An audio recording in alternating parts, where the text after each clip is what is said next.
Oh!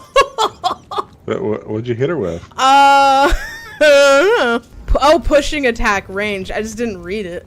Haley don't read. I can't read. The only thing your master lets you eat. Oh, not the rats.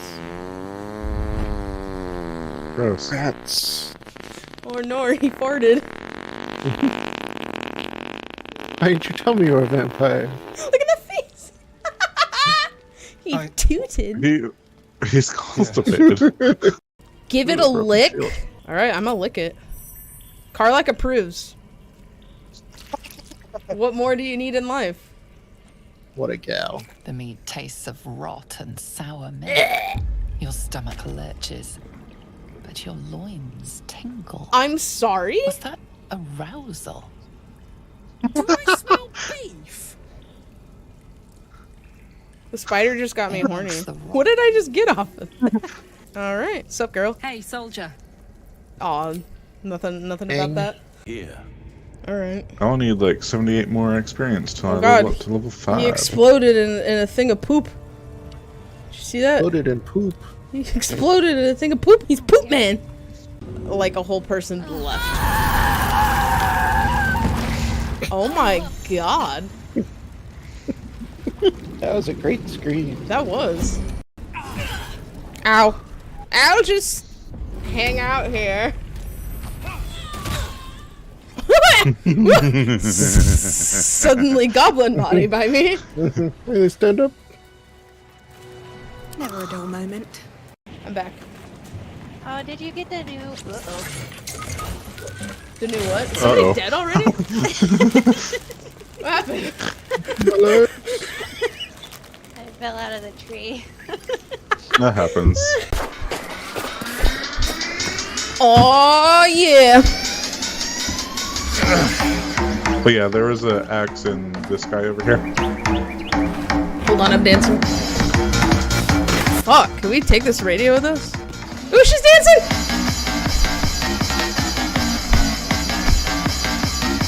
Get it, girl!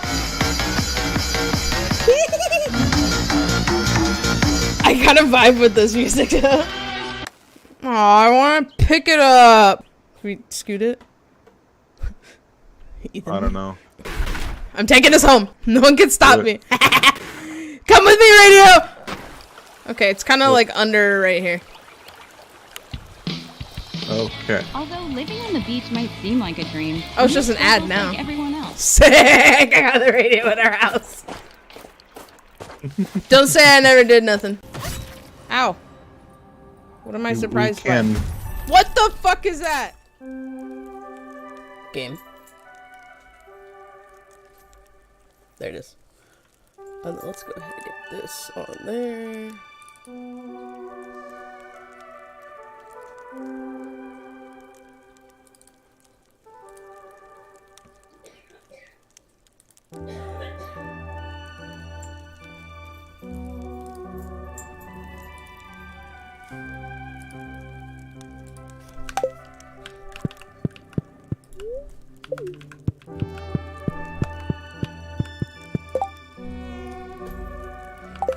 Leia's birthday. Near the end of the Great Depression in 1937 in Pittsburgh, Pennsylvania, Pittsburgh. 20-year-old Joseph Felix Chambier, often referred to as Joe, found work as a Western Union delivery boy. He met a woman named Garnett Olery, who was similar to Joe in the sense that they both lacked strong bonds to their families. Garnett and Joe fell in love with each other and went on to get married.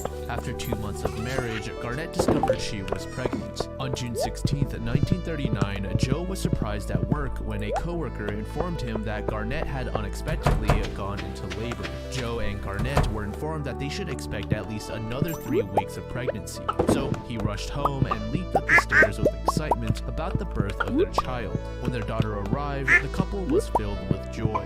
Joe described the situation like receiving a package sent from heaven. After the doctor inspected the newborn, he stated that the girl was in good health. Following the birth, Garnett spent an hour holding and talking to her daughter. But But then Garnet started feeling a bit tired and asked Joe to take their daughter. Joe took her and created a makeshift cradle out of the bottom drawer of their dresser and set their child there. Garnet fell asleep, but after she awoke, she started saying some strange things. Garnet asked Joe to make sure that if anything were to happen to her, that Alice Miller gets the baby. Alice was an elderly neighbor that lived north of the couple. She was also a close family friend. Then at 4 p.m., Garnet suddenly just passed away. Joe was so shocked at this and at first thought it was some sick joke since her last request was so strange. But after several failed attempts of trying to wake his wife up, it was clear that all of this was really happening. He was filled with immense dread. His mind then set itself on Garnet's final wish. Now, Joe's gut feeling was telling him not to actually follow through with this request as it just seemed so strange, but he did eventually give in. Joe brought his baby daughter named Alberta Elaine to Alice Miller. Obviously, it was very tough for him to give up his daughter, but he did feel a slight sense of relief knowing that Alberta would be nurtured and raised well. He believed Alice was conscientious, loving, and smart. Joe left believing that Alberta couldn't be left in better hands. Keep in mind, this was in 1937, so jobs were scarce, or at least good ones that Joe was eligible for were anyway. So Joe decided to head back to his hometown in search of work, New England.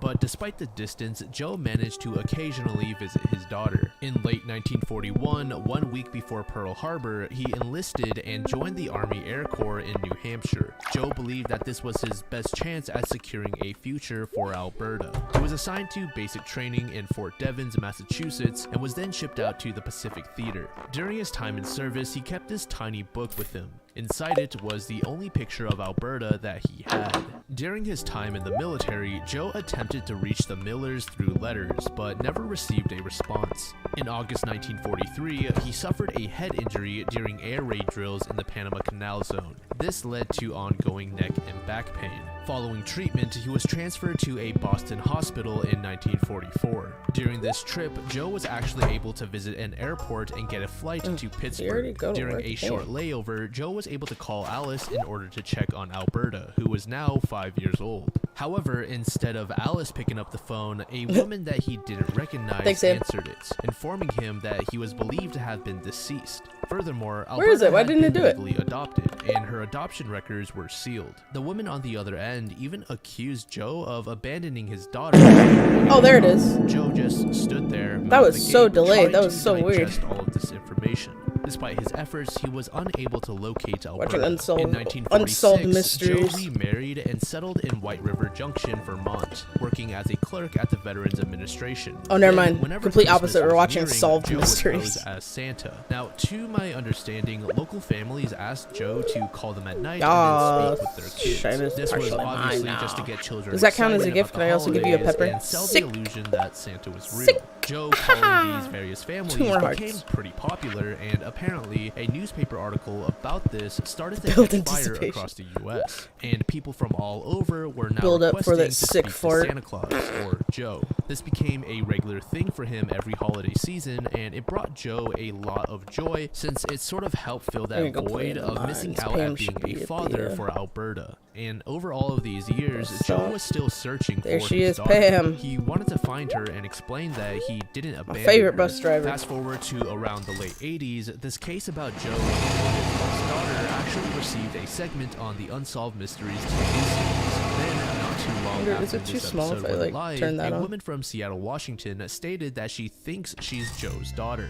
The woman stated that she was adopted No. and her adoptive parents go back. referred to her previous caretaker as Mrs. Miller. But Then after I some always DNA collect a tests, bunch of it turned out that coconuts, this woman was not because you Alberta can trade in Elaine. coconuts Then in on Ginger 1990, Island a for golden genealogical coconuts. researcher named So I just Nancy hoard Martu them as soon as stumbled I upon can. An article sharing Joe's search for 'Cause his there's a lot of daughter. things you can Nancy was only moved get by the story and wanted to help, but she was not convinced that from Alberta those. Elaine was adopted.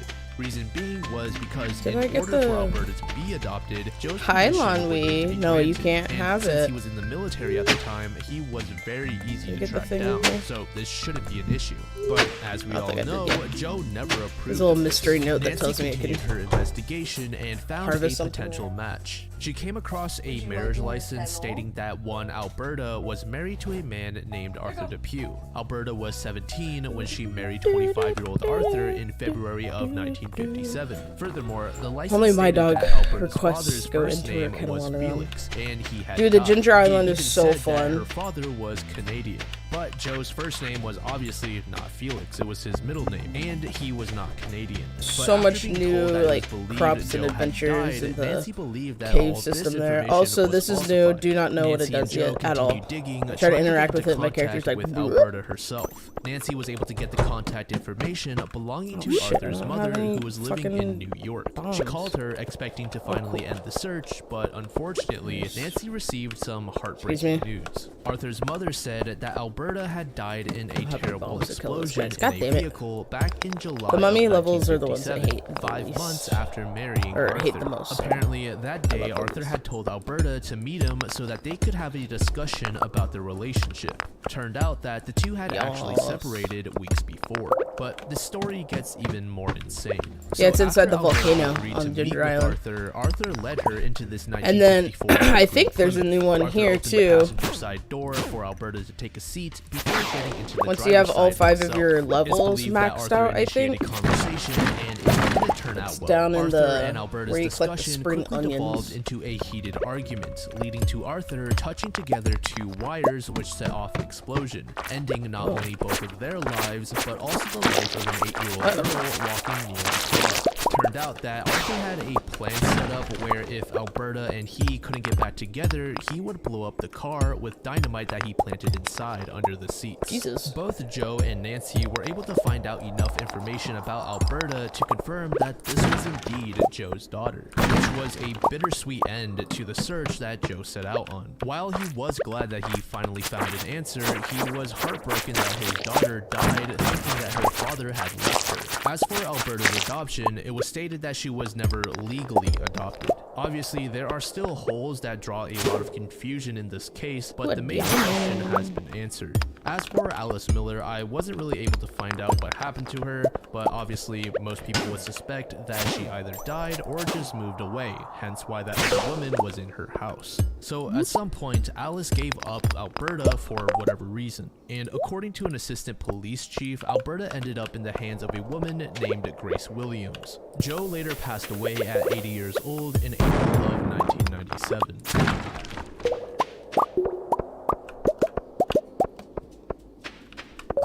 On Tuesday, January 27th, 1976, Kyle Clinkscales spent the afternoon at his parents' home in LaGrange, Georgia. Owie. The 22-year-old Oh, a was a split junior note. at Auburn University and commuted to LaGrange twice a week to Alright, work as a that one was not bartender new. at the Moose Club. He left his parents' house around 4 p.m. that day and arrived at work shortly after. After finishing his shift at 11 p.m., Kyle said his goodbyes and headed to the parking lot. He unlocked his 1974 Ford Pinto and headed home. His manager saw him get in and drive off. However, Kyle never made it back to his apartment. Kyle had a roommate named Phil Langford, but due to their varying schedules, it was normal for the two to not see each other at all for several days at a time. And as a result, Phil had no idea that something was wrong when Kyle wasn't at the apartment. But Kyle's parents did suspect that something had happened after not hearing from their son for a couple of days. But being that he was in college, they thought that Kyle was simply busy with his classes. Back to that Tuesday evening when Kyle visited his parents' home. He left behind some clothes that his mother, Mary Louise, was cleaning. Kyle had told his mother that he would be back on Friday to pick up the clothing since he needed them for work, but he never went to grab them. This caused Kyle's dad, John, to call the Moose Club to see if Kyle ever showed up for work, but he was told that Kyle had the night off. Initially, John was really concerned, but then he remembered that Kyle told him he was going to I don't have Gainesville, enough space for Florida, 2 to up watch a here. basketball game. This provided both John and Mary Louise This is with Daisy's some sense time. of relief, as they assumed that Kyle was simply spending his weekend there there and would call them once he got back to Georgia. The following Tuesday rolled around and Mary Louise eagerly waited for her son to pull up to the driveway to pick up his clothes for his shift that night. However, as the evening passed, it became apparent that something was wrong and he was not going to show up. She called the club only to be told that Kyle hadn't shown up for work. The realization hit Mary Louise that no one had heard from Kyle since that last Tuesday night, and he had been missing for a week without anybody realizing. Panic began to set in. Worried about his son's whereabouts, John promptly contacted the LaGrange Police Department to report Kyle missing that afternoon. As investigators delved deeper, they discovered that Kyle had been in an irritable mood when he left from work the previous Tuesday night. Despite his usual pleasant nature with customers, Kyle had been visibly angry after an encounter with a troublesome individual. The manager thought that Kyle might have had a couple of drinks afterwards to ease himself, but he didn't exhibit signs of intoxication. After learning about Kyle's alcohol consumption before his disappearance, investigators theorized that he might have been in an accident on his way home. State police in both Alabama and Georgia conducted extensive searches along the routes Kyle might have traveled that night, but found no indications of a vehicle leaving the road. Near the roads was a body of water called the Chattahoochee River, so people started thinking that Kyle may have ended up there, but this was quickly ruled out as the river was only ankle deep. There were no signs of foul play, but Kyle's parents were adamant that their son wouldn't just disappear without reason, which is what investigators started suggesting. They believed that Kyle may have just wanted a change of pace and went off to start a new life. It was hypothesized that Kyle may have run off because of his distaste towards college. Apparently, his recent grades weren't great and he was only in college because of his parents. But according to Kyle's friends and family, if Kyle really wanted to skip college, he was the kind of person to just outright say it, and his family would be the type of people to support him regardless of his choice. So those that were close with Kyle were certain that he did not simply run away. Furthermore, there were a lot of things that Kyle was looking forward to in the summer, such as the softball league he and his friends signed up for that he said he was really excited about. Kyle also had 2 cats that he deeply loved, and it was tough for his roommate Phil to imagine that he would just leave them. Authorities questioned all of Kyle's co-workers as he was last seen at the restaurant. One of the waitresses shared that Kyle appeared annoyed, which was unusual. The waitress simply assumed that this was because Kyle had to deal with a rude customer. She went over to Kyle and asked if he was okay, and Kyle simply nodded and told her he's fine, and that he would tell her more later. Hi. Days and weeks began to pass as no significant leads popped up in Kyle's disappearance. A new theory arose from his friends, suggesting that perhaps Kyle picked up a hitchhiker the night he disappeared. Kyle was friendly, so this wouldn't be an odd move for him. Authorities looked into this possibility and stated that it's definitely possible, but they had no evidence to support it. Kyle's vehicle was never found, and it was listed as stolen in national databases. Investigators would eventually stop actively searching for Kyle, but his parents never gave up. They frequently purchased ad spots in newspapers requesting information regarding their son. Kyle's father, John, was beginning to hope that Kyle did simply run away due to the stress of college, as that would be a much better fate than being dead. But as months started to pile on, John started to think that that was becoming less and less likely. Then, all of a sudden, the case got its largest development. In May 1987, over a decade after Kyle went missing, a man walking his dog found an excellent credit card that belonged to Kyle. I guess it south of LaGrange. had it too close to the road to spend.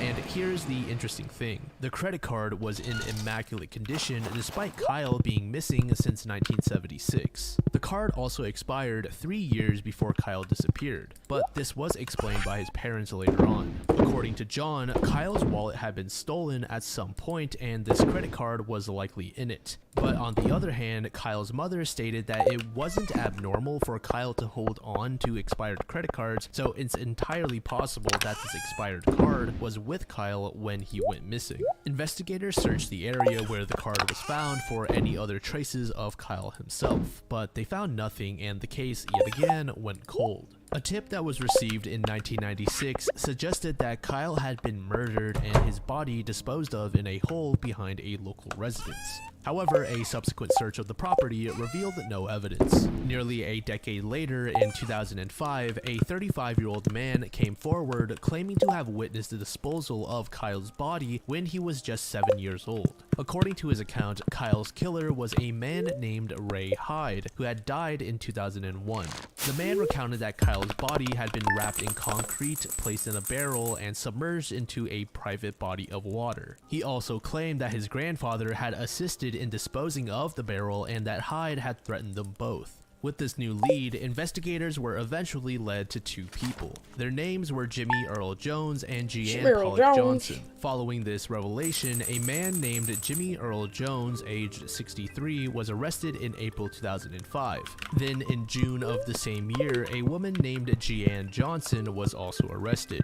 Jones was charged with concealing a death, obstructing a criminal's arrest, and 2 counts of making false statements. As for Johnson, she faced similar charges, including concealing a death, making false statements, and obstructing justice. Several witnesses also claimed to have seen Johnson at Hyde's residence that evening, but she denied these allegations. Investigators later learned that Hyde was a member of the Moose Club, suggesting that Hyde and Kyle may have met through that location. It was speculated that Kyle might have been targeted due to his awareness of Hyde's illegal activities. Jones later confessed to the police that on the night Kyle disappeared, he arrived at Hyde's residence and discovered Kyle's lifeless body, revealing that Kyle had been shot. He admitted to assisting Hyde in moving the body to his workshop. Hyde allegedly informed Jones that he had initially disposed of the body in a pond, retrieved it later, and relocated it to an undisclosed location. However, Jones provided conflicting statements to law enforcement, undermining his credibility as a witness. Ultimately, Jones and Johnson both served time in prison for hindering the investigation,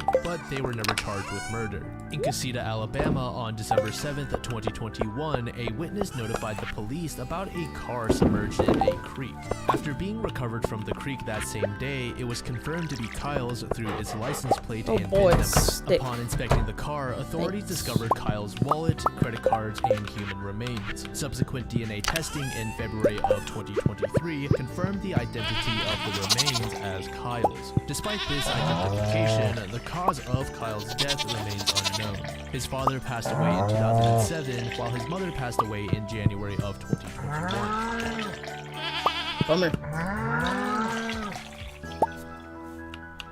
An 11-year-old girl from Newport Beach, California, named Linda Ann O'Keefe got up on July 6, 1973 to prepare for summer school. That day, she wore a white dress made by her mother that was covered with flowers. After eating and saying goodbye to her family, Linda went off to school with her piano teacher, who was responsible for getting Linda to school that morning. Linda was described as a shy kid who enjoyed fine arts, including painting and, of course, the piano. She had 2 sisters that she was very close to as well. At some point after school, when Linda walked back home, she just disappeared. She didn't live very far, and typically she would even ride her bike to and from school. But again, this time, Linda's piano teacher drove her and she had to walk back. Nobody found it too strange that Linda hadn't shown up at the usual time, but as minutes turned to hours, her family grew worried. They began to think that maybe Linda was still at school working on some sort of project. So, just for safe measure, her family contacted the school to see if Linda was still there. Linda's teacher shared that she had left at the normal time. Her family then went out searching for Linda themselves, but after failing to find her, they called police in fear that she may have been kidnapped. Law enforcement was contacted at about 6:40 p.m. and they searched the area around the school with no sign of the girl. Meanwhile, Linda's friends were being reached out to in hopes that one of them had seen her before she disappeared. One of Linda's friends stated that she saw Linda after school. This girl, who I will refer to as Jay, was with her mother in her car when she noticed Linda sitting on the side of the road next to a turquoise van. The presence of this suspicious vehicle made Jay's mother very uneasy, so she parked on the side and wrote down the license plate number of the van. However, it seemed like the driver noticed Jay's mother eyeing the van, so he sped off. At this point, Linda was no longer near the road. She was completely out of sight, but Jay's mother didn't think she saw Linda in the van. Another witness came forward with information later on. This woman lived in Newport Beach near a cliff and said she heard a scream coming from what sounded like a little girl. But since she had no idea that a child was missing, she just thought it was a bunch of kids fooling around and disregarded it. A large search party was created at 7:30 a.m. the next day with both police officers as well as volunteers. Around the same time, a dad along with his 4-year-old son stopped by a lake to go hunting for frogs. frogs. The 4-year-old seemed fixated on something in the distance, but the father couldn't tell what, so he looked in the same direction where his son was staring at and walked in a straight line. Eventually, he walked into some cattails and pulled them to the side. Right in front of him was the lifeless body of Linda Ann O'Keefe. The man, not believing the sight, reached out to touch Linda's hand to try and wake her up, but after getting no response, he rushed home with his son and called the police. Once authorities arrived at the lake, they determined that Linda was savagely raped and strangled to death. The investigation continued like most cold cases. There were some leads here and there and some solid suspects, but in the end, no rabbit hole led to a culprit. But then on July 6th, 2018, the Newport Police Department came up with an unorthodox way of trying to get new information. They took to Twitter and created a sort of story written from the first post said, "Hi, I'm Linda O'Keefe. 45 years ago today, I disappeared from Newport Beach. I was murdered and my body was found in the back bay. My killer was never found. Today, I'm going to tell my story." Additional tweets were made detailing the day leading up to the moment when she disappeared. "I'm wearing a dress today. It's white with light blue flowers on it and dark blue trim. My mom made it. She makes a lot of my clothes and my sister's clothes. She's really good at sewing, and we don't have a lot of money for fancy store outfits anyhow. I'm back in the school office, and the lady lets me call my mom for a ride home this time. It doesn't go well. She is busy with a sewing project and tells me that I can walk home. It makes me upset and I cry. I'm an easy crier, remember? She knows I was angry about her not picking me up, but she thought I'd sulk a bit and then come home to eat. It's been 3 hours since she last heard from me, which is a lot when you're a young girl with no lunch in her stomach." Before police made these Twitter posts, they had scientists utilize a technique called DNA phenotyping, which is a method that uses DNA to come up with a likely physical appearance of the owner. So after authorities got the results, they made one final post. But now, 45 years later, I have a voice again, and I have something important to say. There is a new lead in my case, a face that comes from DNA that the killer left behind. It's technology that didn't exist back in 1973, but it might change everything today. Along with a reconstruction of what the culprit may have looked like at the time of the crime, there was an age-progressed version of how he may appear in 2018. Shortly after, the DNA was also submitted to various genealogical facilities, and rather quickly, a potential match was found. The DNA seemed to line up with a man named James Allen Neal, who was 73 years old. After questioning and further investigation, James was arrested in February of 2019 in Colorado, before being extradited to Orange County, California. James was not only facing charges involving Linda, but 2 other girls as well, aged around 12 to 14 years old. He pleaded not guilty to the charges, and then, in a shocking turn of events, James was hospitalized in May of 2020. Just days later, he ended up dying. So right before he was about to stand trial, his life ended and James didn't have to answer for his crimes. While the case was officially closed with James being the killer, Linda's family, who was still living, carried feelings of anger. You see, Linda's mother and father had passed away. Her mother Barbara died in 2005 and her father Richard in 2008, both of whom never got any sense of closure. In interviews and amongst her family, Barbara stated that she felt immense guilt because of her decision to not pick up her daughter from school. Simply wanting to continue a sewing project led to the death of her daughter. She would go on and on, saying that this was the worst mistake she ever made.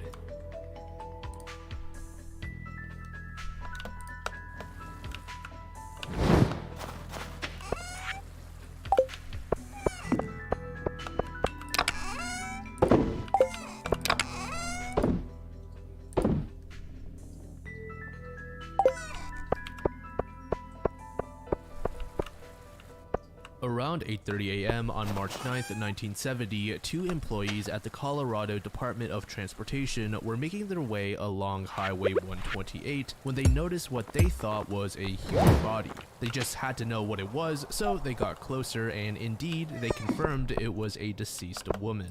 The 2 employees rushed to call police, and once they arrived, they stated that the woman had been both strangled and shot. She was discovered bound and was assaulted. The victim's remains were sent off for an autopsy, which yielded some unknown DNA. But of course, this DNA was more or less useless due to the technological limitations at the time. As for the victim herself, she was identified as Betty Lee Jones, a 23-year-old who was last seen just a day before in Denver, which is where she lived. The site where she was found dead was located about 40 miles from her home. This immediately led to police questioning Betty's husband, Robert. The two had only been married for a week, and according to friends and family, the couple often bickered with each other. According to Robert, he and Betty had an especially heated argument on the day that Betty was last seen. She stormed out of the home afterwards. Robert added that Betty flagged down a random blue sedan that was passing through and just rode off. Now, police did suspect that Robert may have been involved, but it wasn't like That's when you named it, word out. evidence at the time to charge him with Betty's murder. In 2006, a private lab named Bode Technologies was able to create a profile with that unknown DNA found back in 1970. The DNA was determined to belong to a male, but it could not be found in the National DNA Index System database. Nevertheless, it helped authorities develop 6 potential suspects, one of which was Betty's husband. But here's the thing. Robert had died in the year 2000, so investigators had to test his DNA against Robert's parents' DNA. In the end, it was determined that the sample did not belong to Robert. This was the biggest lead in the case at that point, and after it failed to yield a culprit, it was back to square one. The investigation wouldn't see any more major progression until 2019, when the profile was re-examined and a family tree was developed alongside it. After expanding on the generation of the suspect, investigators were intrigued about one particular woman. This woman was identified, which then led to the identities of her husband and children. The woman had 2 sons who were around their 20s at the time of Betty's death, and also lived in Denver. One of the sons had died in 1977, while the other was still alive and well. Investigators were able to track this man down for questioning and DNA testing. It was during this session that he revealed the identity of an additional estranged brother, this one being named Paul, and unfortunately, he had no idea where Paul was or if he was even still alive. Medical officials took the living brother's DNA to test against the DNA obtained back at the crime scene, and officials stated that they were closely related. It was now heavily suspected that whoever this mysterious Paul guy was may very well be Betty's killer. After extensive digging, authorities were finally able to identify this third brother as Paul Leroy Martin. But there was a catch. Paul died in 2019, and it didn't seem like he had any children. So authorities requested that Paul's body be exhumed, which was approved in April of 2020. After obtaining a sample from Paul and testing it against what they already had, medical officials revealed on April 24th of the same year that the two were a match. Paul Martin was Betty's killer. Paul was not known to have any connection to Betty, and after interviewing Paul's brother, it was said that he had no knowledge of Paul owning a blue sedan when they were still in touch. So just how exactly Paul stumbled upon Betty is still unknown, but finally the case has come to a close.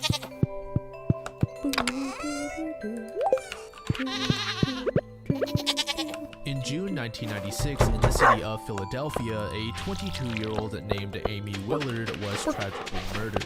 Amy was said to be a talented athlete with no known enemies and never partook in any sort of degenerate activities. She received a full athletic scholarship to George Mason University, where she was ranked among the top female lacrosse players in the country. Amy had dreams of becoming a coach or teacher later on. Due to the circumstances surrounding her case, many initially believed that the killer was a former police officer or was well versed in police procedures. Shortly after the case made its rounds in local news outlets, 3 men who claimed to be witnesses came forward. Each one placed themselves at the crime scene, but the interesting thing was they each had a different version of accounts. Over time, the public started to lean towards the idea that all 3 of these men were liars and were simply looking to get their brief time in the spotlight, so to speak. After returning home to Brookhaven for the summer of 1996, Amy decided to take some classes at a local local school. On the night of June 19th, she joined her friends at Smoky Joe's Tavern in Wayne, Pennsylvania, which was a popular spot for college students. Amy left at around 1:30 to 1:40 a.m. to get some rest for her early class the next morning. In the early hours of the morning, specifically 2 a.m., off-duty paramedics stumbled upon Amy's blue 1995 Honda Civic on the shoulder of Interstate 476 near Marple Township. The car appeared abandoned with its engine running, headlights on, and radio playing. However, Amy herself was missing, and there were bloodstains on the pavement. When police arrived, they made several disturbing discoveries. There was blood along the guardrail as well as a tire iron nearby. There was also some minor damage to the rear bumper of the vehicle, which will become a particularly important detail later on. Then around 10 a.m. the same day, police made another discovery. About half a mile from where Amy's car was located, her underwear and tennis shoes were found. Oddly enough, they were dry, which was strange since it was raining when Amy's car was initially found. This suggested that those items were placed there after the rain ended. The search operation quickly grew, involving helicopters, K9 units, and a large number of volunteers. Around noon, a 23-year-old man named Andrew Kobach approached police stating that he had been on the ramp and saw Amy's car before those paramedics, but he didn't see anybody else there. Around 5 p.m. that day, children playing in an empty parking lot stumbled upon something that really freaked them out, or rather someone. It was Amy's lifeless body, completely nude. She had been dumped there 20 miles from where her car was found. Medical officials estimated her time of death to be around 7 a.m., approximately 5 hours after she was taken. Additionally, her skull had been crushed. Shortly after, police investigated Andrew Kobach and learned that he had previously worked near the location where her body was discovered. In fact, he worked only 5 blocks away. Andrew also lived less than half a mile from Smoky Joe's Tavern. At first, he was very cooperative and even allowed police to search his vehicle. Inside, they found handcuffs and a flashlight, which were the exact same ones they used. Further investigation revealed that Andrew had been charged in the past for impersonating a police officer. In that particular case, Andrew had turned on a siren before pulling over a motorist. He then stepped out of his car and showed a badge to the man he just pulled over, but this guy knew that Andrew was a fraud and turned him in. Once authorities brought up this moment in Andrew's life, he immediately stopped talking to them and asked for a lawyer. It was at this time where his lawyer then said that Andrew claimed he was never at the location of Amy's car. Then another witness came forward who also claimed to be at the site where Amy went missing. This was a 30-year-old man named Harold Hutchinson, who was a former Pennsylvania state trooper. According to Harold, he actually spoke to an officer who pulled over Amy. Now, police did not exactly believe Harold's account at all and were convinced that he was never there. Then about a week later, another man comes forward named David Buggy, who also claimed that he was at Amy's car the day she disappeared. David said that he even spoke to the ambulance crew when they arrived. But after police interviewed medical officials, they all said that they've never even seen David before. He was later prosecuted for lying to law enforcement. Police suspected that one of these 3 men may have been involved in Amy's death, but between the 3, there was little to no evidence at all to tie one of them to the murder. Fortunately, this case didn't go unsolved for very long, at least relative to most of the cases we have covered. On May 29, 1997, a man named Arthur Bomar was reported for an attempted carjacking. The person who made the call was a 19-year-old woman named Patty Jordan, who stated Arthur had followed her after she left a nightclub in Philadelphia. When she stopped at a red light, Arthur's car rear-ended hers, and then he motioned out his window to pull over so the two could go over the accident. Patty, however, saw that it was a large man driving and was feeling a bit intimidated and scared. So she decided to just keep driving when the light turned green. Arthur then sped past Patty and just kept going. It was here where she was able to write down his license plate number and handed it over to police after calling them. Authorities discovered that the vehicle belonged to Arthur, who had been convicted of second-degree murder back in 1978 in Nevada. Arthur was sentenced to life in prison, but was left out on parole after serving 11 years. Then in 1990, Arthur was charged with the attempted murder of a woman who refused to go on a date with him. Apparently, this woman went on to die in a situation involving illegal substances in 1991, which turned out to be a major factor in Arthur being released once again. During this investigation into Arthur, police discovered that he had been pulled over a couple of hours after Amy's body was discovered just 6 blocks away. Furthermore, Arthur was known to frequently visit a bar near the empty parking lot where Amy was found. So it seemed that police had a new prime suspect on their hands. But when they went to interview him, Arthur couldn't be found. Then on June 5th, 1997, just days after Patty reported Arthur to the police, another woman called police to report a man breaking into her 3rd floor apartment in Philadelphia. The man trying to break in was arrested and he identified himself as Peter Thomas Love. The keys in his pocket led to a black 1993 Honda Accord. Authorities ran the plate and found that it was actually linked Hold on, to I gotta Arthur go move the Bomar, chicken but statue. here's the thing. The plate actually belonged to a 1993 Ford Escort, and after taking a quick look at this so-called Peter Love, it was clear that they had just caught Arthur Bomar. As for that Honda Accord, it was stolen from a 25-year-old woman named Maria Cabuenos, who went missing 3 months earlier. Police believed that Maria was abducted on the same highway as Amy. In the trunk of the Honda, Maria's blood was found. And just like with Amy's car, there was a slight mark on the back bumper. If you recall, that 19-year-old named Patty reported that she was rear-ended and was also told to pull over. So it seemed that this was Arthur's strategy to get in close with his victims. Ultimately, Arthur was convicted for Amy's murder after investigators discovered traces of Amy's blood as well in Maria's car. It's believed that Arthur was stalking women in Philadelphia and noticed Amy leaving a club alone and decided to trail her. And in case you're wondering, Maria's remains were found on January 1st, 1998, about 30 miles from where Amy and likely Maria had been abducted. Maria also died from head injuries caused by some blunt object, just like Amy.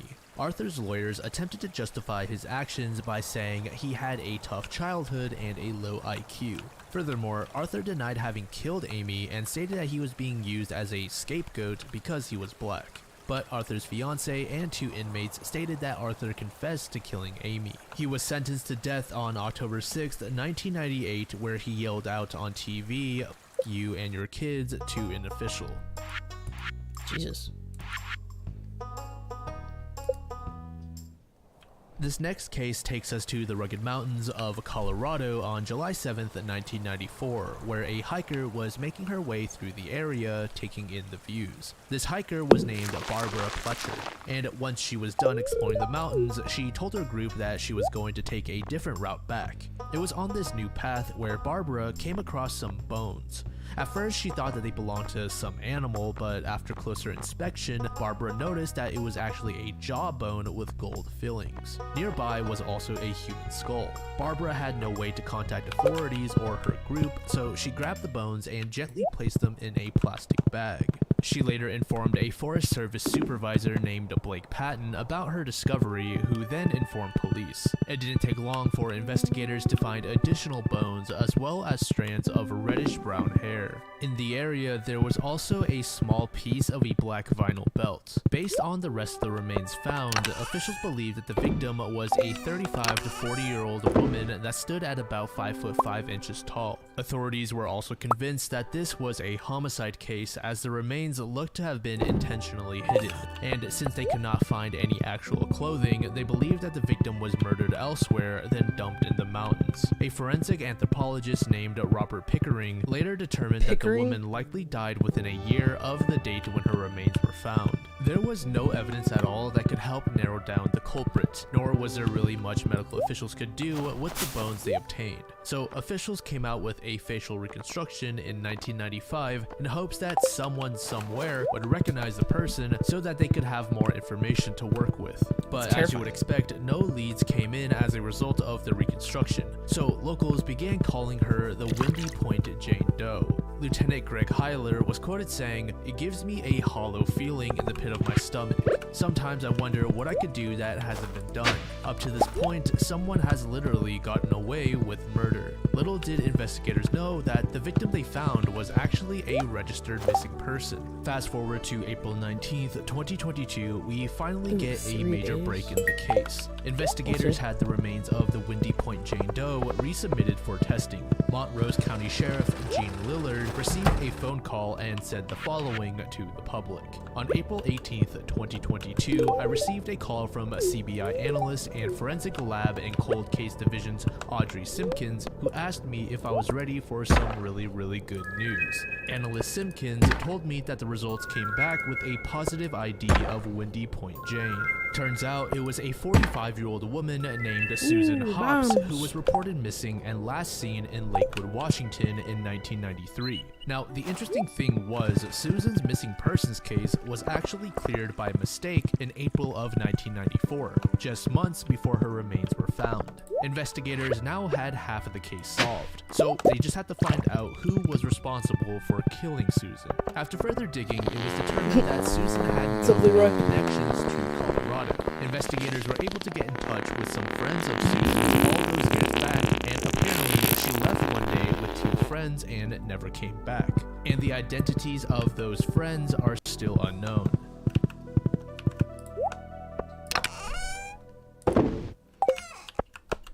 In the evening of October 22nd, 1989, in St. Joseph, Minnesota, 11-year-old Jacob Wetterling, accompanied by his brother and friend Aaron, stopped by a convenience store. They left on their bikes around 9:15 p.m. While cycling approximately a quarter mile from Jacob's home, a masked man dressed in all black jumped his out at the announcement. trio Oh, where armed did with a my gun. The mushroom man go? ordered the Oh, boys to lie in a ditch before asking how old they were. Both Jacob's brother and Aaron were then told to run or else they would die. As for Jacob himself, he was told to remain on the ground. As Aaron and Jacob's brother distanced themselves, they looked back and saw the man fade into the darkness with Jacob. Shortly after the abduction, witnesses called police and reported seeing a suspicious individual at the convenience store. A couple months later, an additional lead came up. There was a child case where an unidentified man assaulted a 12-year-old boy 10 miles from St. Joseph. This boy, who remains unnamed, was on his way home after some ice skating when a car pulled up next to him and dragged the boy inside.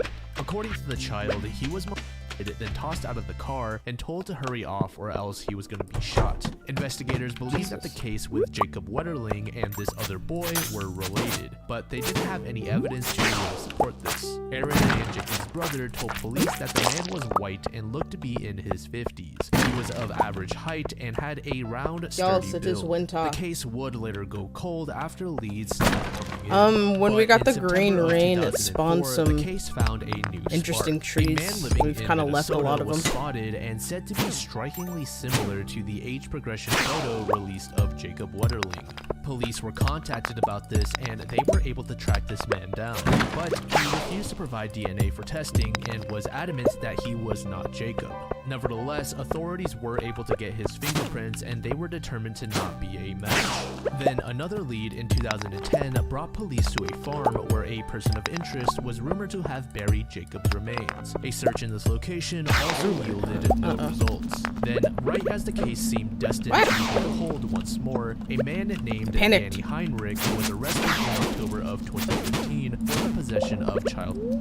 Danny just so happened to have been another person of interest in Jacob's case since the 90s. And before we look into Danny more, I want to state that in the mid-80s, there was a series of over 5 different abductions and assault cases about 30 minutes from St. Joseph. Danny's DNA was tied to one of those cases, but the statute of limitations did expire with that particular case, so he was not pursued for it. However, after relentless questioning, Danny actually took authorities to the location of Jacob's remains, sharing that the boy was dead. After recovering them, officials determined that Jacob had died as a result of a gunshot. Now, Danny didn't actually admit to being the killer at first, but would later cave and tell investigators that it was he who abducted and murdered Jacob. And this is where a lot of people are going to get extremely angry with this case. Danny was offered a plea deal which stated that he would not be charged with Jacob's death. As for that other charge of possessing illegal explicit material, Danny received a 20-year sentence in prison. That's insane. This next case takes us to a small town named Thermopolis, located in the state of Wyoming. After residing in Thermopolis for years, a resident known as Gabby decided to move away in 1986, leaving behind various items, including an old locked footlocker in a shed. Newell Sessions, a friend of Gabby's, agreed to move the shed off the property. When Gabby returned to Thermopolis a year later, he couldn't take the footlocker with him. Several years passed without any contact from Gabby, and Newell got curious and wanted to know what was inside this locker. Thinking that Gabby wasn't going to return, Newell gathered some of his friends to help him open up the locker. On March 30th, 1992, Newell used a blowtorch to destroy the lock. Inside the footlocker, Newell uncovered a human skeleton, which was partially covered by a plastic sheet. This discovery really shocked him, and he wasn't entirely sure if he should tell police. Newell's wife, Daisy, however, insisted that they had to contact the sheriff. Prior to doing so, Newell tried to get into contact If your with instant Gabby reaction once is again. not This knowing if time, you should call the Gabby police did when you answer find a him, and body. he claimed to have never I opened the think you have footlocker some- and was some shocked other by things. the news. According to Gabby, he vaguely recalled getting the locker at To a think about garage your sale, life. but couldn't remember the specifics. At Oh first, yeah, there's Gabby like even green thought rain Newell that was trying to makes prank these him. weird Once trees Sheriff John spawn, Lumley was and it contacted and puts informed moss about on the skeleton, trees. he immediately thought that Gabby was withholding some secrets. John realized that Gabby had prior run-ins with the law and didn't believe that Gabby never opened up the locker after traveling around with it in the past. Most people, if they were to purchase such an item, would open it up immediately due to curiosity. John just couldn't make sense of why Gabby would leave it closed. So he questioned Gabby, who responded by saying that he did try sawing through the lock in the past, but failed several times. Afterward, he just gave up and said that it was most likely not worth the effort of trying to get in. Following the discovery of the skeleton, a bullet was uncovered inside of the skull behind the left eye, which led many to believe that this person was murdered. Sheriff Lumley decided to visit Gabby, who was in Arlington, Texas at the time, for more information. The sheriff felt that Gabby was being intentionally vague and did not believe what he was told. But that's not to say that Lumley thought Gabby was the murderer, because he didn't believe that at all. He just felt that Gabby knew who the actual killer was. Medical officials later stated that the skeleton belonged to a white male aged somewhere in his 50s to 60s that stood anywhere between 5'7" inches to 5'9" inches tall. As for the bullet, it was determined to have come from a 25 caliber Colt semi-automatic pistol with a 2-inch barrel from the early 1900s. The clay reconstruction you're seeing on screen is what the man is believed to have looked like when he died. Authorities were hopeful that someone would recognize the reconstruction and come forward with more information.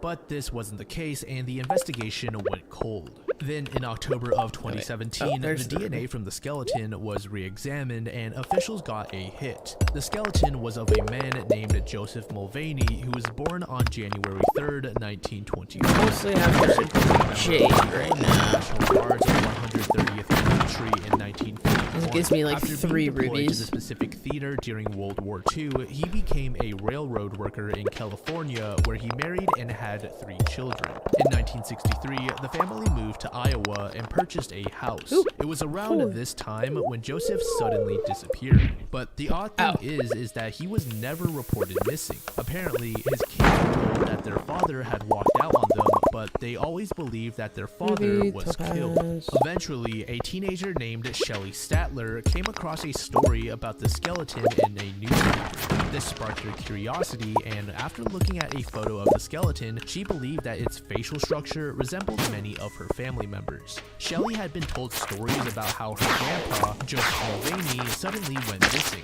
She thought that this skeleton, which was found in the locker, might be him.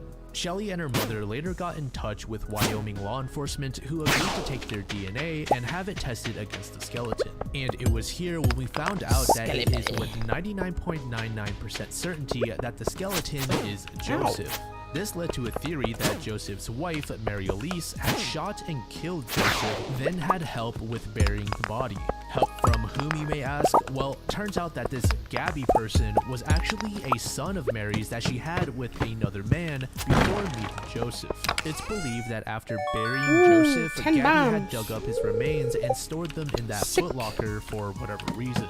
but this is simply an unconfirmed theory as Mary herself passed away in 2009. And as for Gabby, he took his own life not too long after Sheriff Lumley paid him a visit. But it should be stated that this particular detail is more of a rumor rather than a fact. There is just a large amount of people that say he is no longer living. Furthermore, it was stated that Joseph and Mary did have frequent arguments and that the relationship wasn't exactly healthy. But in the end, no. And we get a sewing machine.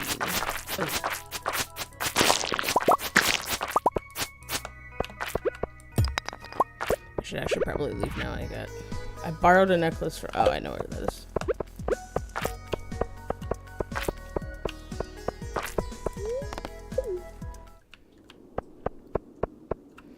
How many? 3.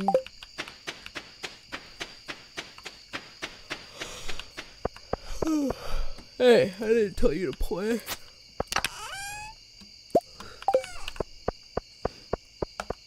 One of this thing, please. Thank you. Ooh.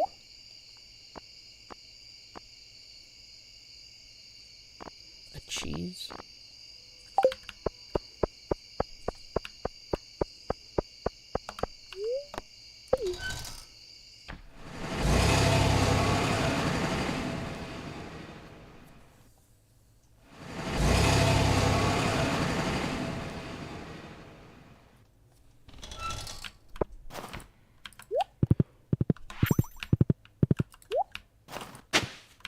Oh boy, a winter root.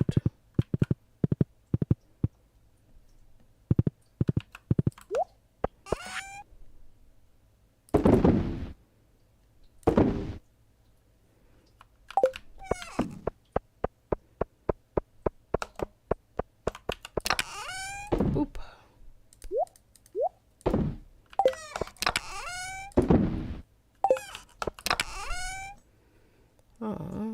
Boop.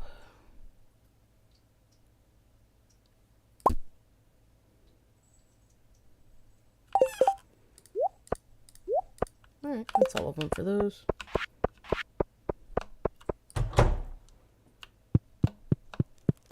What is tomorrow? Nothing. What's up, doggo?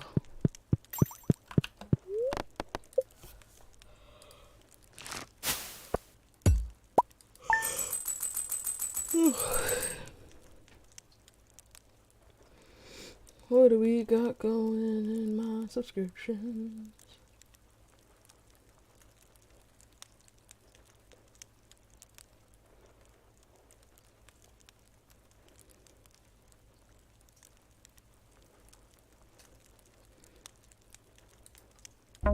Hello everyone, and welcome back to Scary Interesting. In this video, we're going to go over 3 more horrifying cave stories. The first story actually takes place in the infamous Nutty Putty Cave, but it is not about John Jones. And the final story is about the worst possible thing you can imagine seeing miles deep into a massive cave.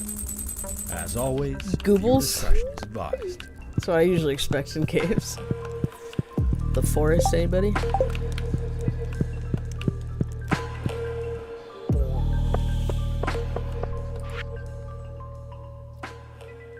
Ooh, yes, the story of the tragic death of John Jones inside Utah's Nutty Putty Cave is one of the most well-known caving incidents ever.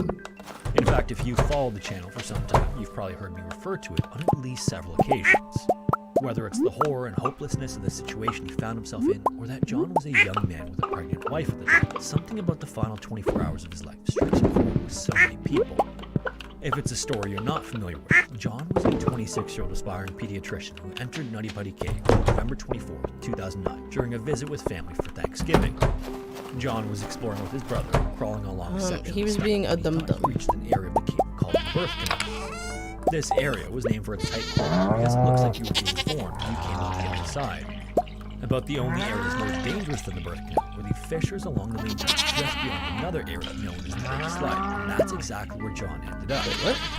With a steep drop to a tight dead end, it was too late by the time John realized his error. Horrifyingly, he couldn't push his way back up, and a massive rescue effort to get him out of the cave failed when John's heart gave out. Humans, what's that perk I got? Do goats produce milk every single day now? The heart has to pump harder to fight the effects of gravity. Over a long enough how young and in shape someone is, the heart becomes so overworked that it stops. After John was confirmed dead, a decision was made to leave his body in the cave. Less than 10 days after he passed away, the entrance to Nutty Buddy Cave was sealed shut with concrete, ensuring that no one will ever enter it again. What most retellers of the story admit, however, is that John's death was the last straw for Nutty Buddy Cave. When it was opened, the cave attracted all kinds of adventure seekers, but it probably should have been a place restricted to experienced cavers only. It was most popular with Boy Scouts and high school and college students, and there were a series of emergencies and close calls that the city, county, and state officials had to devote resources to. Between the year 2000 and 2005 alone, 7 rescue missions were conducted at Nutty Buddy Cave, averaging more than 1 per year. In 2004, 16-year-old Brock Clark was rescued from what is possibly the same fissure John's body now occupies. 2 weeks later, 23-year-old David Crowther got himself stuck for 8 hours before being rescued. 8 hours? Then Jesus. in 2001, 2 Boy Scouts made it to some of the deepest reaches of the cave beyond the birth canal before getting stuck. Thankfully, it took rescuers only 4 hours to get them free, and then ironically, the area the Boy Scouts were trapped in was named the Scout Eater after the incident. The Scout Fortunately, Eater. most of the rescue missions at Nutty Buddy Cave, since it was first explored in 1960, had happy endings, but emergency personnel and government officials knew that good fortune would eventually run out. And that's what happened when John's became the last of a string of rescue missions that drained resources. 10 years before John's death, 2 17-year-olds were almost the ones who sealed Nutty Buddy's fate and entrance. Chris Morrow and Chris Hale loved the outdoors, and with this being the final summer break of their high school lives, they planned to squeeze as much out of it as they could. Along with a group of friends, the Salt Lake City teens drove south nearly 70 miles or 113 kilometers to the parking area for Nutty Buddy Cave. The plan was that the group would camp in the area that night and then head into the cave the next morning, so they got their tents set up and settled in for the night. The next morning, around 9 o'clock, the group entered the cave, and after some preliminary exploring, Morrow and Hale split off from the group and headed for the birth canal, located about 120 feet or 37 meters underground. After crawling the tight passages for a while, with Morrow leading the way, they believed they had reached the birth canal, and they began pushing their way in, but Morrow turned into the wrong tunnel. As he did, he entered the downward slope headfirst on his stomach. He then started pushing his way through, sucking in his stomach as he needed to, when the surrounding rock would squeeze his entire body almost to a complete stop. Hales was right behind him and already well into descending the tunnel when Morrow realized they had made a horrible mistake. Looking ahead with his flashlight, Morrow could see nothing but rock walls. It was a dead end. Morrow then called back to Hales to let him know what he had just learned, and you're going down head first like that. He was also in big trouble. He had curled himself into a ball by bringing his knees up to his chest as he tried to crawl through the fissure, and it got him wedged in place. This meant that both of them were completely stuck in the tunnel, upside down, with no way to free themselves. Thankfully, their friends found them as a result of their screams and left the cave to call for help. And within an hour, about 40 rescuers arrived to begin trying to free the teens. While the effort was getting organized outside, Morrow and Hales received food and water from their friends, but it wasn't too long before rescuers were inside the cave and on their way to the 2 boys. Before anything though, rescuers needed to assess the situation, and they asked Morrow and Hales a handful of questions about their respective positions and how they were feeling. Several hours passed with little noticeable activity above them, but the 2 friends kept their spirits high. They chatted with one another, prayed together, and even made fun of themselves for ending up in that situation. When one of them would start to feel panic coming on, the other was there to calm him down. Outside the cave, it wouldn't be until late afternoon when Morrow's mother was notified about her son being trapped. As soon as she learned about what happened, she headed right for the cave. Throughout the drive, she kept thinking about when she said goodbye to him the day before. She was visibly worried, and he did his best to ease her concerns, telling her that what he was planning to do was totally safe. Back inside the cave, after understanding the situation better, rescuers believed the best way to get them out would be to pull them up with a rope attached to their feet. A member of the rescue team then slid down to Hales and tied a rope around his ankles before being pulled back up. When the fissure was clear, rescuers pulled, while Hales wiggled his way free through jutting rocks that had been poking in the back since the morning. Around 10:30 p.m., 12 hours after getting stuck, Hales was finally free. It would take a few more hours to get Morrow, but he joined his friend outside to receive medical attention. The boys hugged and shared another laugh about the situation that could have had a far worse ending.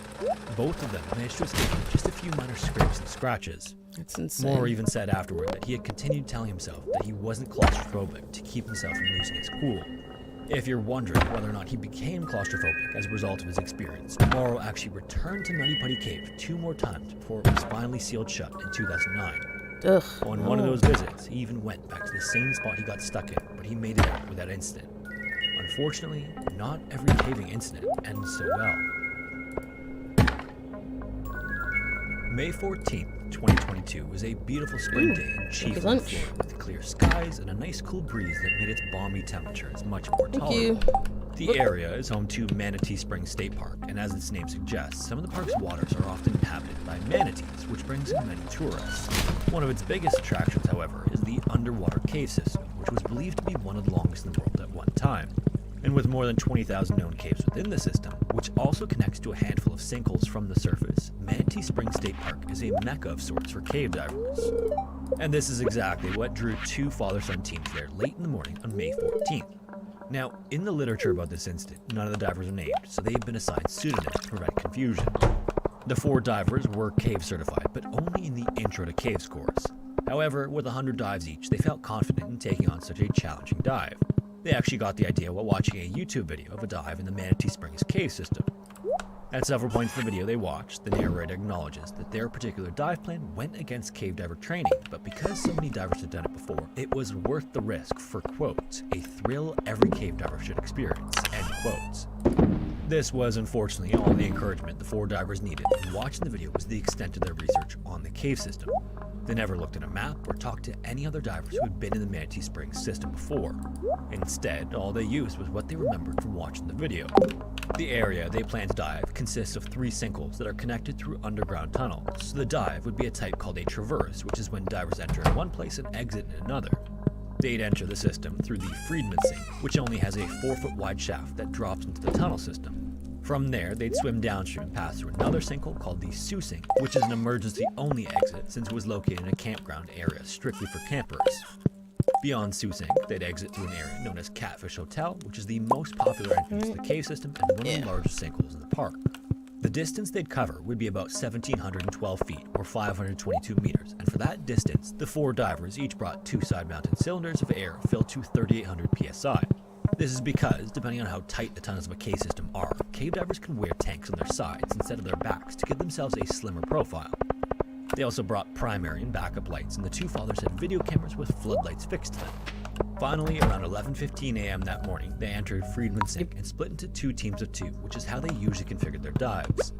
The 2 sons, who we'll call Billy and Mike, led the way, and their fathers, who we'll call John and Dave, followed in behind. As they made their way through the tunnels, they followed along the permanent guideline, which is a length of rope attached to the entrance that can help a cave diver find their way in the event of emergency or low visibility. Guidelines can also help divers navigate through complex systems that have a lot of forks and offshoots. As they made their way through, the interior of the tunnel was as spectacular and every bit the thrill the video's narrator promised. When they reached Sioux Sink, they continued on and picked up another guideline that would lead them to their exit at Catfish Hotel.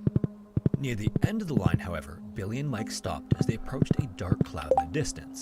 Visibility was near zero ahead, and between sediment suspended in the water and the pitch-black darkness their lights barely penetrated, they weren't sure where they were or where to go.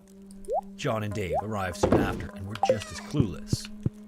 After sitting there for a moment, Billy decided he'd swim through the silt a bit and see if visibility was any better ahead, but he only got about a body's length from the others before he thought better of it and turned around. Getting lost in silt would be incredibly dangerous.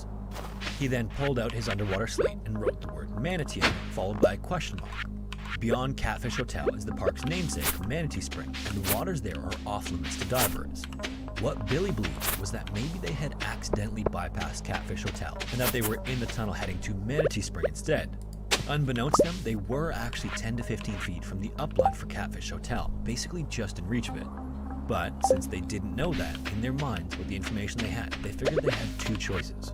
Either continue into the Forbidden Spring or turn back and try to find what they believed was Catfish Hotel. Based on this false assumption, it seemed as simple as just backtracking to the last sinkhole and surfacing there. Unfortunately, that couldn't have been further from the case. Their traverse dive had just changed to an out and back, and for that type of dive, gas calculations are a little bit different. On an out and back dive, divers need to factor in something called turn pressure, which is the minimum air pressure needed to make it back to where they entered. This is because out and back dives often require divers to swim against the current on the way in or out, and that can have a big impact on the amount of gas a diver should bring. Either way, after making the decision to turn around, John calculated his turn pressure, and he determined they would be cutting it close already. And that was before he felt how strong the current was. Swimming against any current requires more effort than swimming with one, and since more effort raises respiration rate, a diver can burn through an air supply far more quickly. And that is exactly what all of them were doing as they fought for every bit of forward progress. John's concern immediately grew as his breathing rate skyrocketed. He even grabbed hold of the guideline and pulled himself forward hand over hand to keep moving. But either way, with every foot of distance, they burned through their precious air supply. Thankfully though, shortly afterward, he reached the upline for Sioux Sink and he saw Billy ascending toward the surface ahead of him. Then he looked back and saw Mike and Dave making progress behind him. He then flashed an OK signal to them and he received one back. Then, thinking he didn't have much time to spare, he grabbed the upline and started his own ascent. Right at noon, Billy broke the surface, and 5 minutes later, so did John. Yes. Both of Billy's tanks had just less than half their air supply remaining, and only one of John's tanks was lower than Billy's.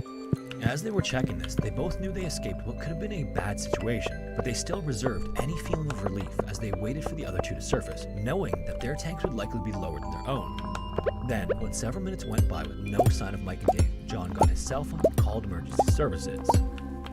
Meanwhile, in the tunnel, Mike and Dave actually missed the upline for Sioux Sink and instead continued on toward their starting point, Friedman Sink.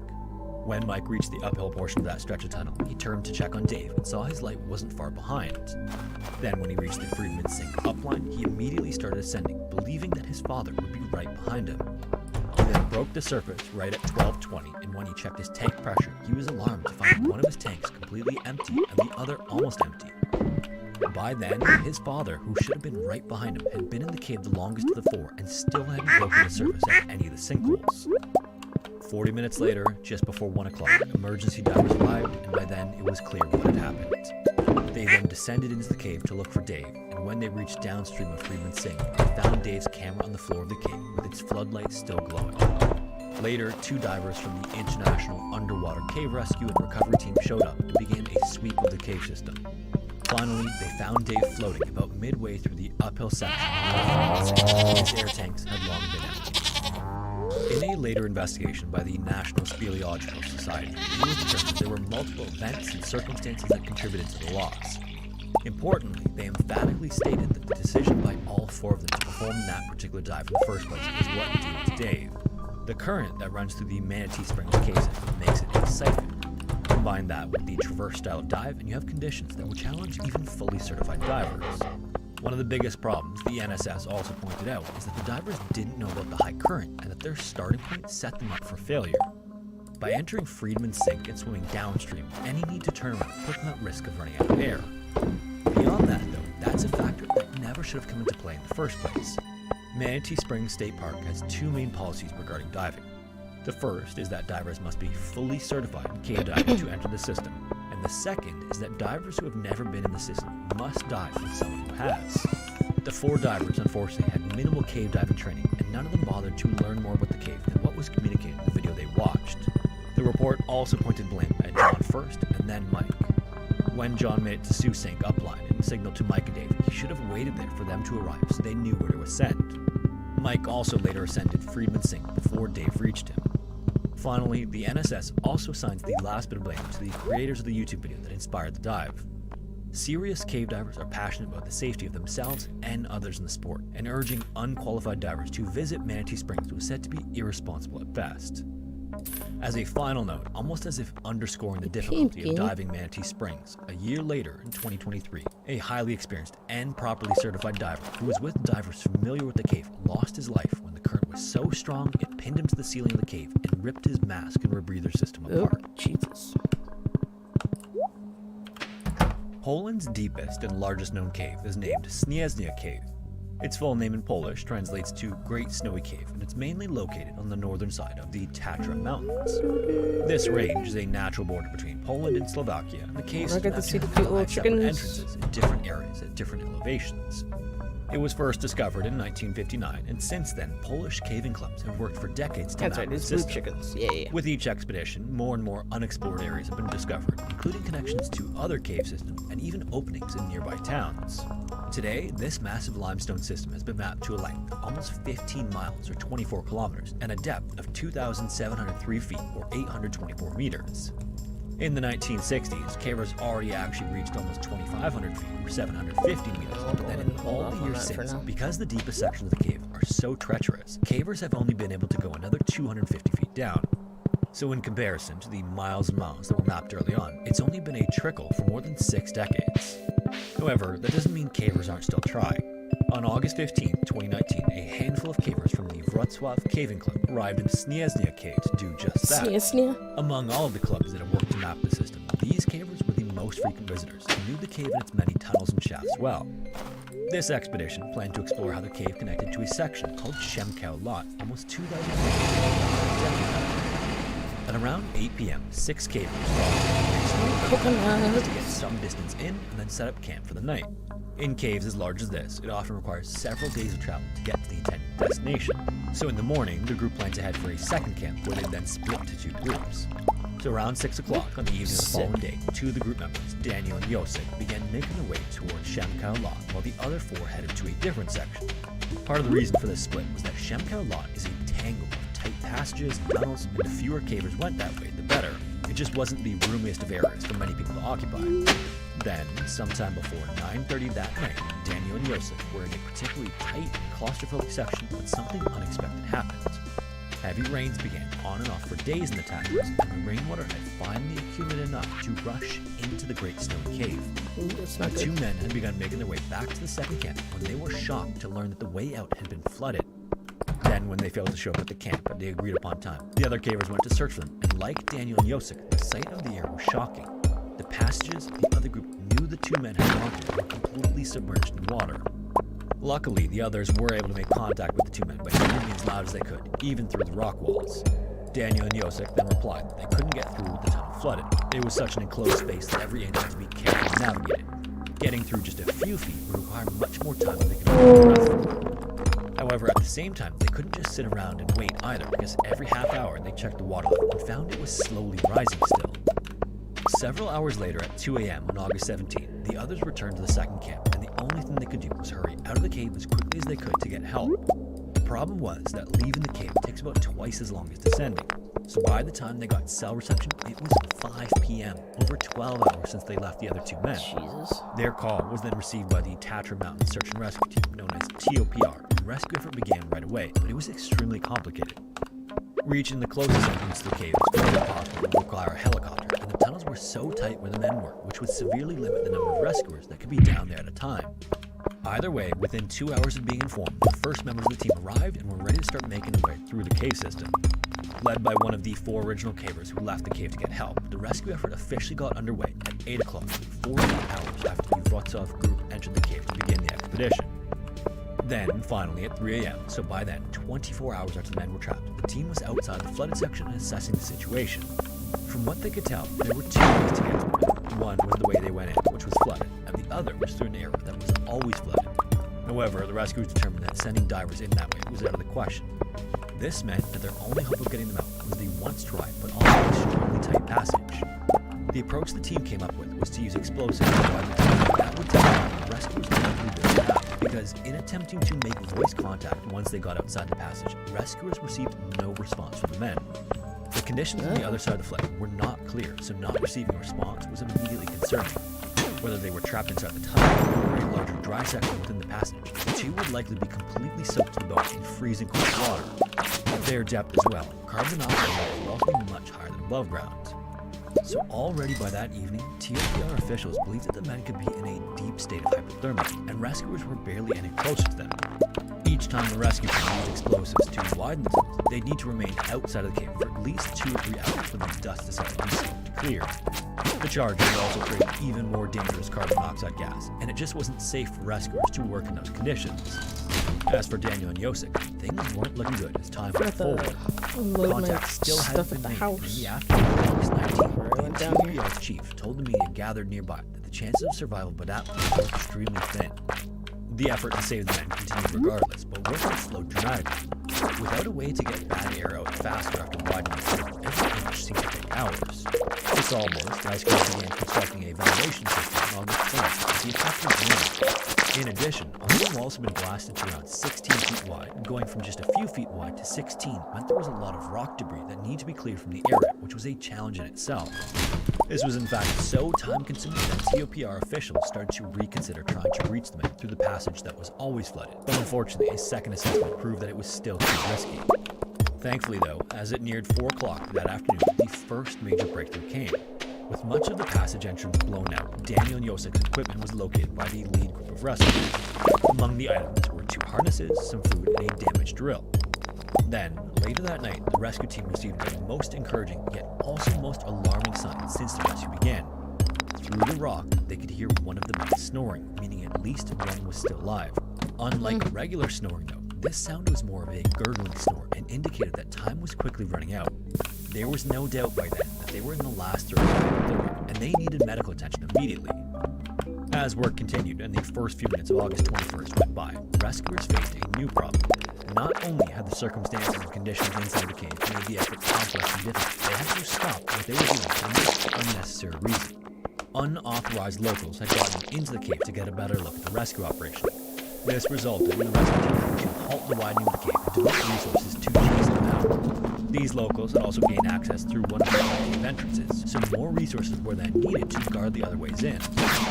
Another 12 hours later, rescuers could feel they were getting close to them, but based on the noises that were on the night before, things were not looking good. Then, tragically, from the blasting, the weakened tunnel roof collapsed to the 955-foot or 300-meter mark. It was all but certain by then there would be no rescue, only the hope of a body recovery eventually. Thankfully, no one was in the area of the battle, but the fall destroyed the rope, the rig, and the ventilation system. The entrance to the fissure the men were believed to be in was also completely blocked. But with no other options, the rescuers began removing the fallen rocks from the passage in order to start the process all over again. Finally, at 10 o'clock that night, word made it to leadership outside that visual contact had been made with one of the men. They couldn't reach him yet, but he wasn't moving to respond to the rescuers. It was unclear which of the men it was, but it was clear that he was dead. Then, the next morning, TOPR announced to the media that they were now in a recovery operation under the assumption that both men were dead. The one dead caver they found was lying wedged inside a narrow pipe, which led rescuers to believe that the 2 men got stuck attempting to rescue themselves and possibly drowned. It was also suggested that the men themselves were obstructing the flow of water so much that it accumulated around them until they were consumed by it. Understandably, the Wrocław Club took exception to the assumption that both men were dead and appealed to the Polish Prime Minister to force TOPR to resume rescue operations. The decision stood. On August 24th, a piece of cloth was located in town that was believed to belong to the second prisoner, who wouldn't be extracted from the cave all the way until September 5th. An autopsy later performed on both men revealed that the men died of hypothermia and did not drown, although obviously neither fate was preferable. On September 17th, the last of the equipment used in the operation was removed from the cave. 1 month to the day, Daniel and Josek were reported trapped. Damn. If you made it this far, thanks so much for watching. If you have a story suggestion, I'd love to hear it, and you can submit it to the form found in the description. In particular, if you have any caving stories you'd like to see covered, they're getting harder and harder to come by, so any that you know would be awesome. Leaked. Thanks again, and hopefully I will see Well, that you can't be in the good. next one.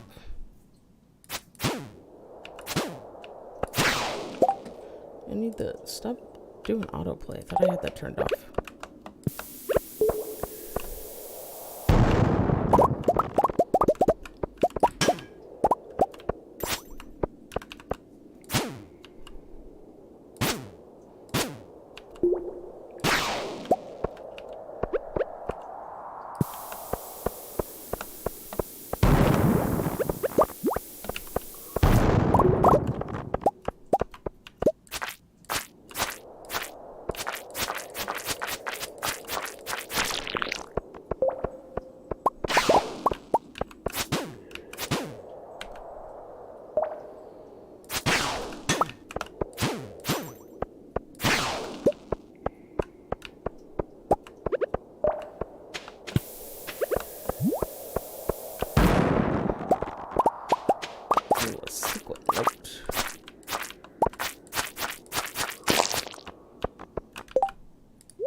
A raisin fed Jamino.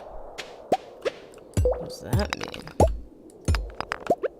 So, is that what you get when you put raisins in the dehydrator, I'm assuming. You can feed them?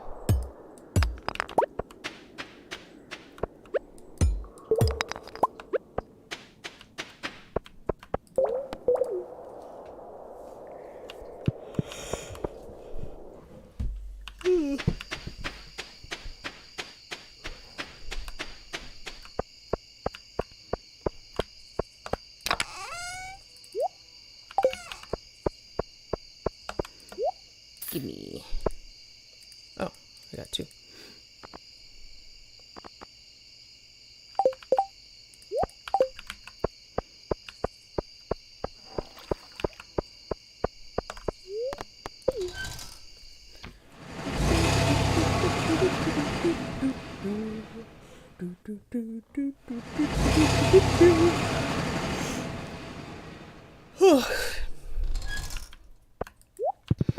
Snowbird,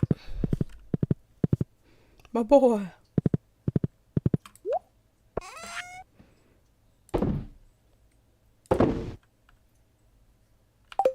Oh, I don't need that.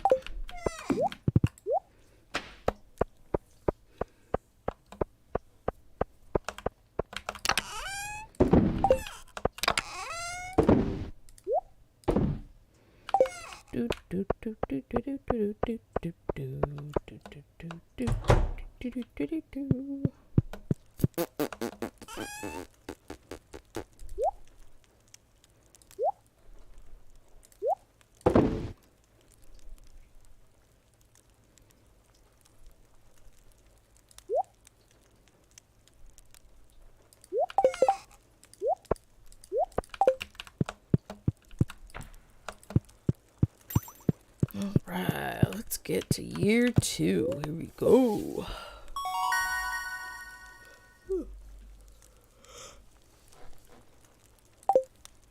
Squid ink ravioli. Oh.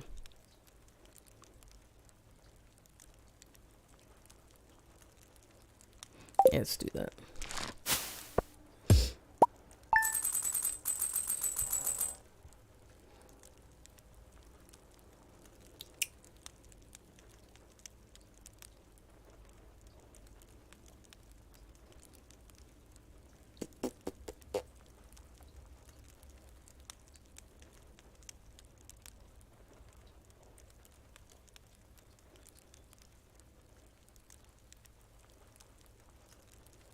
Let's watch this one. Horror has gotta be one of the weirdest genres for any medium. You're just gonna put yourself into a terrifying situation where you feel like your life is being threatened on purpose. Imagine trying to explain that to one of your pilgrim ancestors. They would be so confused and honestly pissed off. But unfortunately, okay, so yeah, that was don't the live their desert lives based festival. on what they Gotcha. could or couldn't explain to their pilgrim ancestors, and thus horror is a very popular genre. If you just search scary on the App Store, you could literally scroll for days through hundreds of games that are all super popular. But what about the not so popular ones? What about the horror games that nobody is playing? The ones that are supposed to be scary, but aren't. How would pilgrims feel about those? Here's one of the first games that I ever found in this niche. Just to air out your Clown room? Brothers Neighbor Escape. And the little subtitle there is Time to Revenge. This game was developed by the same people as Billion Surprise Toys. Let's together revenge.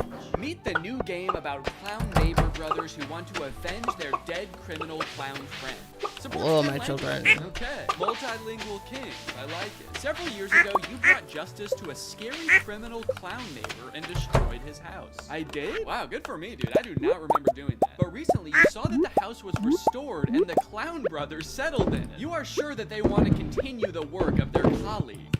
You must prevent this. So I guess I got their friend arrested and destroyed his house. That seems like a little bit much. Like, if he's a criminal clown, by all means, destroy his house. I don't see any reason to do that. We're facing a housing crisis in this country. There's no money to make it work. I love that they call the other clown their colleague. What do they work at Microsoft together? Very often you notice that these clowns behave strangely. Yeah, I think your first clue to that would be the fact that they dress like clowns. They often say hello, strange, watched you, and laugh. They're just making fun of you. They're bullying you. These clowns are up to no good. I know they're plotting something. Every time they see me, they point and laugh and say, hey, you I wish I fucking could just dork. turn down the They have to animal blow up their noises. house. And then here's some pictures I don't wanna from the view it. game. The two clown brothers do look very scary. A couple things I'm noticing in this, they drive a very cool car. They may have an unorthodox fashion sense, but I like their car. I love the fact that they're proudly displaying an American flag in front of their house. So like, listen, we may have our differences. We may be two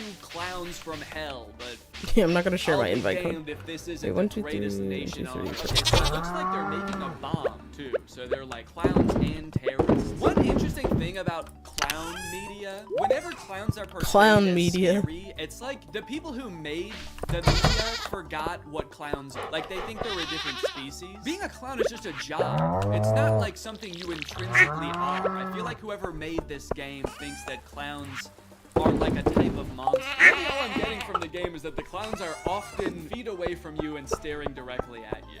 Seems like that's most of what's going on here. Surprisingly though, even though this game only has 21 ratings, it has a 4.4 on the App Store. Based on the pictures, I'm curious to see how that's possible, so I'm gonna go ahead and download this game. Okay, next game, Baby Kids in Scary House 2. Now when I came across this game, I was like, oh, this looks funny, but I shouldn't play the sequel, I should try to play the original. So I searched Baby Kids in Scary House, and the first game that comes up is Baby Kids in Scary House 2, and the original is nowhere to be found. Now there is a very popular game called The Baby in Yellow, which I think this game is a knockoff of. And I'm almost curious if this game is trying to pretend to be the sequel to that game. Actually, if you look at the developer's page, there is no scary baby kids in-house. There's just 2 and 3. There's Baby Girl in Yellow House. I guess we're just starting on number 2. This chapter 2 contains 2 night stories. During the first night, you will have to manage a horrific clown girl. Very professional language in this one, just like the last one. You will have to manage your Perfect scary clown girl. colleague. She's not getting her reports turned in on time. You're gonna have to place her on administrative leave until we get this figured out. Exciting surprises are waiting for you. During the second night, you will have to manage 2 babies. Uh-oh. The clown girl and her terrific sister. What do they mean by that? Okay, one girl is scary, but her sister is honestly awesome. We get along great, and we are both creeped out by her sister. Okay, so I think I know which one is the clown girl. And so by default, this one on the left must be the terrific sister. A bat? Are we going after these babies with a bat?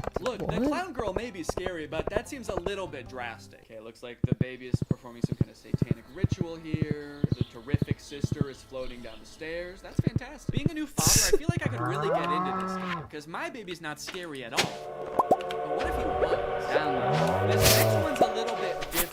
Ghost detector radar camera. Spirit box and hunting tool. Ask ghosts a question and they will answer. So this thing claims to be able to detect ghosts in your home and then you can talk to them. Find ghosts and communicate with spirits using this app's groundbreaking, ultra-realistic experience. Disclaimer, since paranormal activity can't scientifically be proven, we can't guarantee that the app communicates with real spirits. At the end of the day, we technically can't guarantee that the ghosts that we deliberately programmed into the app are really in your house, but they probably are. It looks like people are having a lot of fun with this game. A lot of the reviews are just really long stories about how scary using this was. Is this real, question mark? Well, I'm gonna go ahead and download this. Scary Anna, your unique scary virtual pet. So I'm still not exactly sure how this is supposed to be a horror game. You're taking care of this pet whose name is Anna, and she is a little bit scary looking, but a lot of it just seems like she's having fun. Driving a car around, she's on a jet ski. Doesn't seem that scary. Okay, in this one she's got creepy eyes. She looks a little possessed in this one. And then in this one she's fighting a bunch of tiny little cats, little demon cats. Feed her a variety of foods, but be careful, some might be poisonous. Dare to discover what happens? How about you tell me which ones are poisonous before I poison my fucking cat? So you can grab, drag, and stick Scary Anna with your finger, engage in playful interactions, and see how she responds to your touch. Sounds like I might be the scary one in this situation, actually. It should be called Scared Anna. Why is she scary? She's just a little bit weird looking, the poor thing. There's no reason to put her on blast in the game title. I don't know, man, this game is marketed like a horror game, but I just see an animal who needs an owner, you know? She just needs a little love. I think it was pretty fucked up of them to call her Scary Anna, if I'm being honest. Sure, she's a little ugly, but you know, some animals are like ugly cute. She is not. She's just ugly. But I don't think we should have named her after her weird look. I'm gonna download this game and I'm gonna be there for her. 5 stars. Scary. I don't like the way her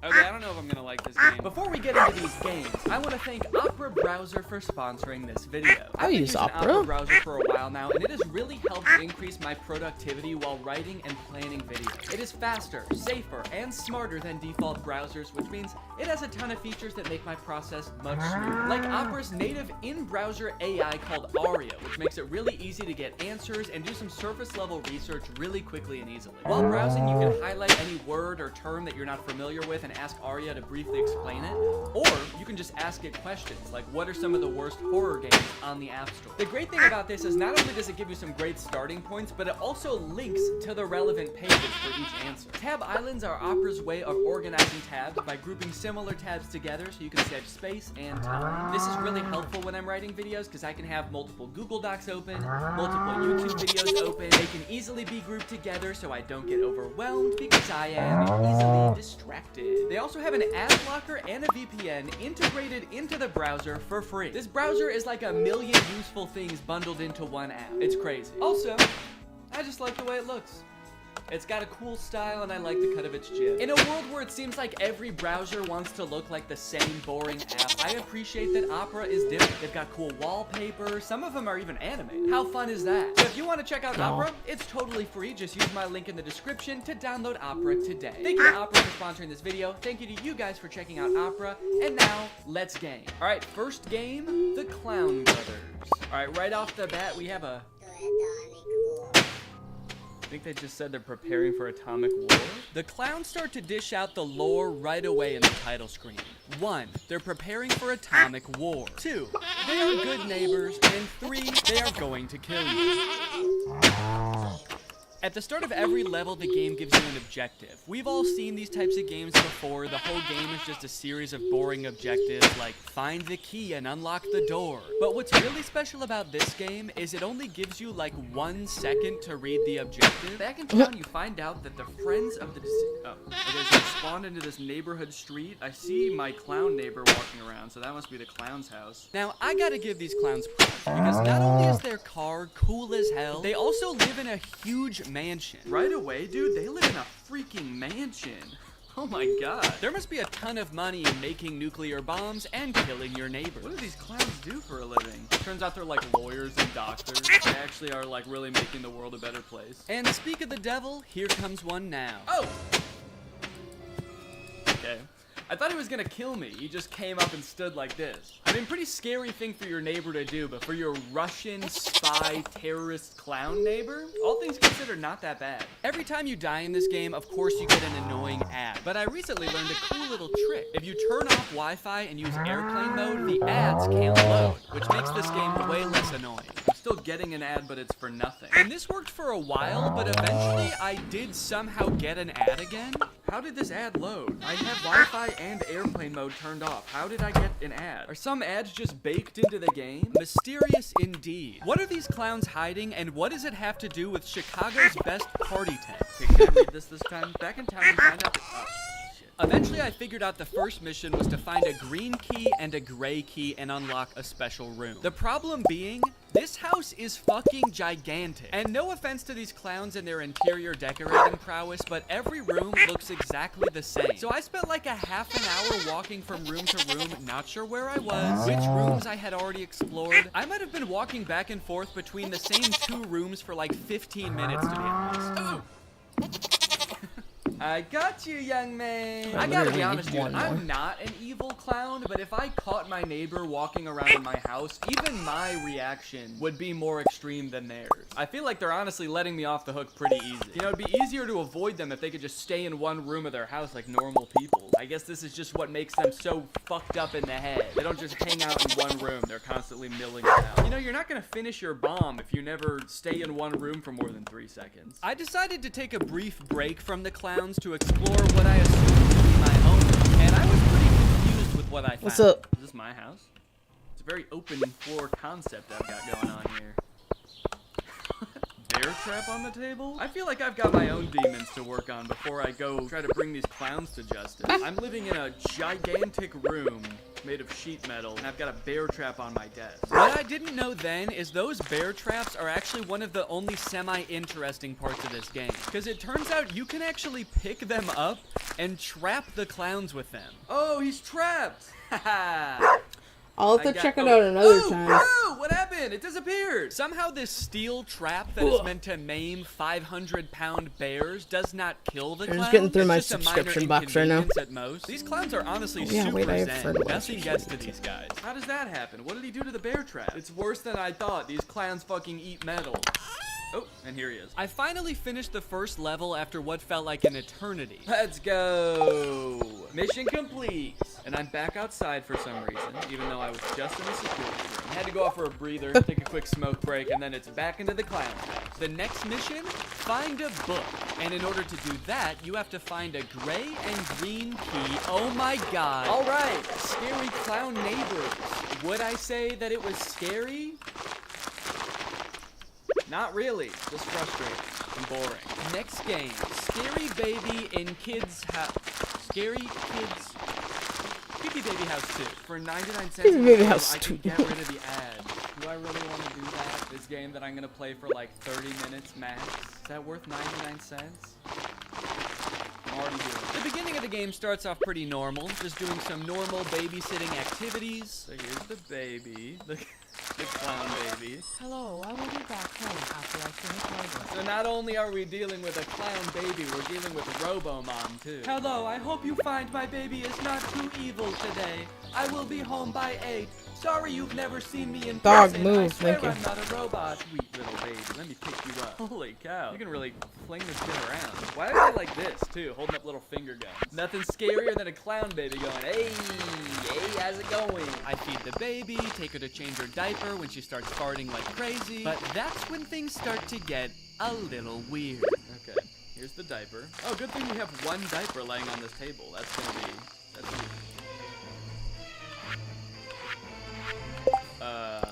what happened to the baby? Did the baby turn into a tiger? Where'd you go? Oh! Oh! What the? Throughout the night, the baby continues to vanish from where I placed her, reappearing all throughout the house. Yeah, it's kind of a creepy way to laugh, right? Without, like, moving your mouth at all, or showing any expression.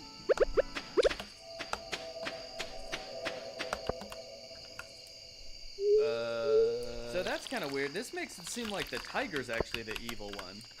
Is it the tiger doing all this actually? Because his eyes were glowing. To answer my own question, yes. To my surprise, this game that I thought was about a scary clown baby turned out to actually be about these possessed tiger dolls, of which there are many. Diaper. Interesting. Ah! Hey, come back! They keep moving the baby, they set things on fire. The baby seems to be just as upset about them as I do. A And ghost? I guess they're kind of scary, but like, this game Elaborate. was supposed to be about the babies being evil. Did the developers forget what their own game was about? Why did they make the baby this creepy clown baby if she's not even evil? She just happens to dress like that? I guess it just goes to show that you can't judge a book by its cover. No, find a weapon? Nice that they're giving me time to do this. Giving me time to slowly saunter around the house and find a weapon. Hit. Hit. Hit. They really don't put up much of a fight. This is easier than I thought, actually. I was kind of disappointed they didn't put up a fight. They were kind of scary earlier, but the second I picked up the bat, they just accepted their fate and let me kill all of them. Oh no. Dude, what are you guys doing to my baby? What did you do to her? You... Sweetie, did they make you evil? It's hard to What did you explain. get out of this? Oops. Pick up baby and play games on computer. I don't know if that is like the best course of action after what just happened, but okay. And with that, I pretty much gave up any hope of this game scaring me. Just like every mission-based game, this game got pretty repetitive, and even the clown girl's terrific sister showing up didn't add much pizzazz to the game. In fact, she was actually kind of rude. Don't look at me like that. I've had a really rough night. Sorry if it took me a few extra seconds to feed you, but I don't know if you noticed, the house is under demonic control right now. So Demonic control. Was it scary? There were a few parts that made me a little bit spooked. I feel like it might be as scary as it's gonna get in this game. I'm gonna give it a thumb sideways and say, now it's time for the dreaded ghost detector app. Now guys, I'm no stranger to ghost hunting, alright? I've done it before. I've tried talking to ghosts. So far, it hasn't really worked. I've been a little bit scared by it, but I've never done it at my own house. If I find a scary enough ghost in here, I might have to move. Now, I have no evidence right now that my house is haunted. As far as I know, nobody's ever been murdered here. Nobody's ever died with unfinished business here. I actually made sure with the realtor when I bought this house that everyone who's ever died here had finished their business. You must affirm that you have reviewed our privacy policy. Let's go ahead and check that out. Come on, The I just gotta privacy get this policy is last like, bit of you water. acknowledge that we have the right to place real ghosts in your house and start. Upgrade recommended. It already wants me to upgrade to pro. Okay, great. Ask more than 5 questions per ghost. Access to all ghost stories. More ghosts added regularly. Well, why the fuck would I want that? More ghosts added to my house? Let's go ahead and try without for now. Walk around slowly to detect entities. After just a minute of panning my camera around, my first paranormal Okay, those two entity are going burst to on be missing. one day behind. Oh! Okay. Ooh, my got a diamond is ghost ready. standing Boink. over there, and it's...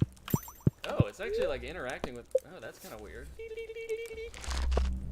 Signal lost. It's gone. Didn't like that. Didn't like being tickled. I guess I have to be a little bit more polite to the ghost when it comes around next time. Let's see. Ah! Yo! Okay, now I gotta act quickly. Okay, so tickle, tickle, tickle. Now I'm gonna ask it a question. What is your name? Are you male or female? What kind of entity are you? Are you good or evil? Let's just go ahead and ask, what kind of entity are you? Okay, there's some... Translating. I guess you'd call me a ghost. Okay. Yeah, I figured that because this is a ghost detector app. Why are you just frozen in place like this? Is this some kind of pose you're doing? Are you posing for a picture? This is a video. It's an app. Go ahead and ask me another question. Oh, I forgot to get the How did you other die? sprinkler I had a son made who too. wasn't quite right in the head. He had a real bad temper. One day, I said something to him, and he just snapped. I should have seen it coming. Damn. Did he chop off your legs? Because you don't have legs. Is that what he did? Damn, I wish I could ask it like my own questions. I feel like I have much more interesting questions that I could think of than these. Like, what is the ghost world like? What is it like to be dead? You know? Did you have a job? I really think the ghost wants to talk about her job. Yeah, I worked at Neiman Marcus. That's really probably not at the top of her head right now. Why have you come here? That's a good question. I want to make things right with my son. We didn't always have the best relationship. I'm so sorry. Oh. Okay, well, I don't know what to tell you about that. I've never met your son. I don't think I know your son. He definitely doesn't live here. It's just me and my wife and my son. And I'm not your son. So that takes care of all the sons here. I think you might be haunting the wrong house, actually. Is there any, can I say that? Where did you live? Yeah, where did you live? Did you live here? Columbus, Ohio? What? Why are you here? Did I summon you all the way from Columbus? Sorry, I thought... What? I thought for sure that you were supposed to be a ghost haunting this house. Why are you here? I live in Illinois, by the way, not Columbus, Ohio. So you traveled 2 states to come here, a place where you never lived, to try to reconnect with your son, who definitely does not live here. Oh, and I can't answer more questions because I have to upgrade. So the pro plan has improved accuracy. Does that mean like more accurate ghosts? Will I get ones that actually are from around here? All in all, pretty disappointing. I'm starting to think that wasn't even a real ghost. Okay, so there's also stories on here, aside from the ghost detector. Oh, scary user stories. I can read scary things that have happened to other people on this app. We are not going into my little brother's friend's house again. We looking a ghost. It was evil. I just saw a bird named Old Good Man. He was born on year 1810, but I think that it is not much scary app. It's just funny. I saw this old dead guy, just pretty funny, honestly. He got murdered by his son. He's just here to reconnect with him. It's just kind of funny. But I am thinking about it, that it was real or fake if it is real, so I'm very sad about Bert's death. Okay, well at least, you know, they're offering their condolences to Bert. People don't talk about how sad ghosts are. People just make them seem scary, but it is sad that they die. But we don't talk about that enough. Is this for kids? Because I am a kid, okay? I just wanted to see if my great-grandpa is a ghost. I miss him so much.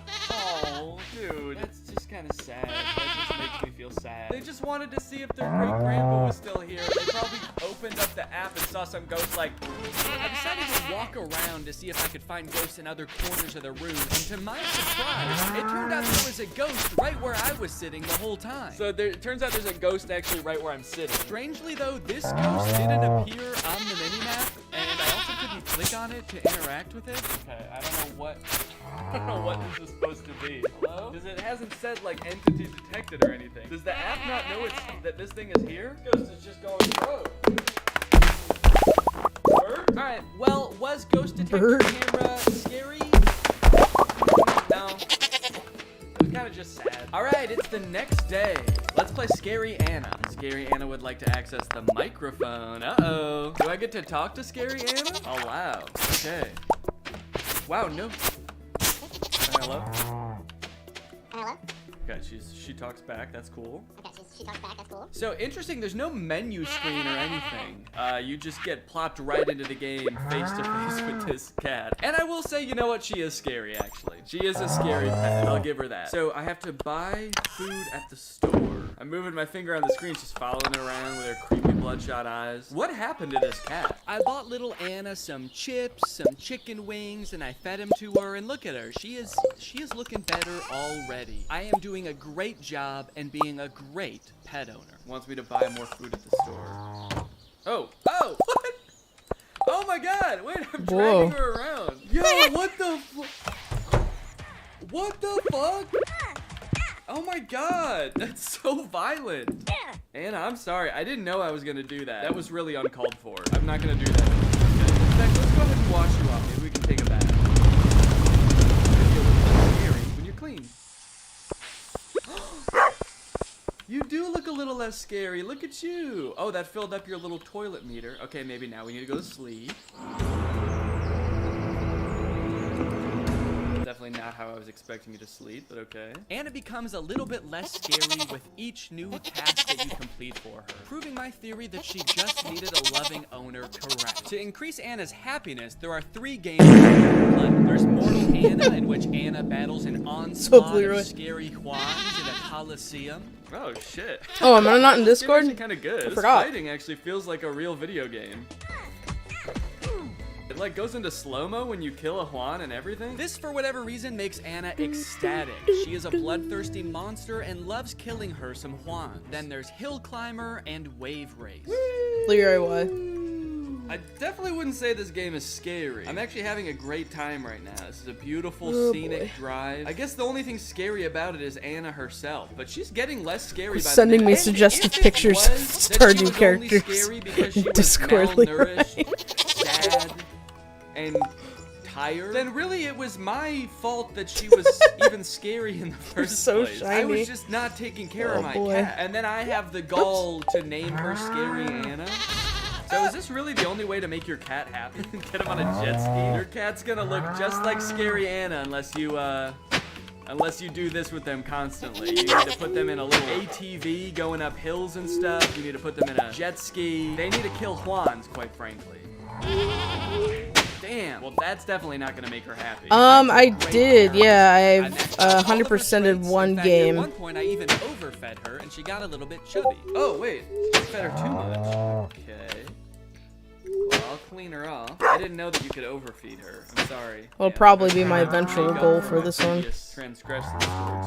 We'll see how much my motivation stays as time goes You're on. totally clean. You're totally well slept. And you've overeaten a little bit. Still do look quite As soon as the update kind of comes out on the what Switch, all bets might be off. I think no matter what I do for you, actually, you're gonna always look a little bit scared. I think it's probably a few underlying medical conditions. It's nobody's fault per se. Maybe you were born like this. You were just born scared. Didn't the description of the game say something like, "See how she reacts to your touch"? Like there'd be some kind of interesting, fun ways to interact with her. It's basically Jesus pain. Christ. Pain is how she reacts to your touch, it seems. Alright, I well, regret that's looking. it for that game, I guess. I did literally everything there is to do in the game. Was it scary? The game was not scary. But Anna, I'll give it to her.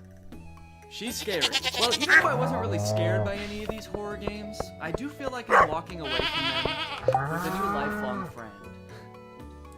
No, thank you. Bum, bum, bum, bum, bum, bum, bum, bum. What, do I dare open that?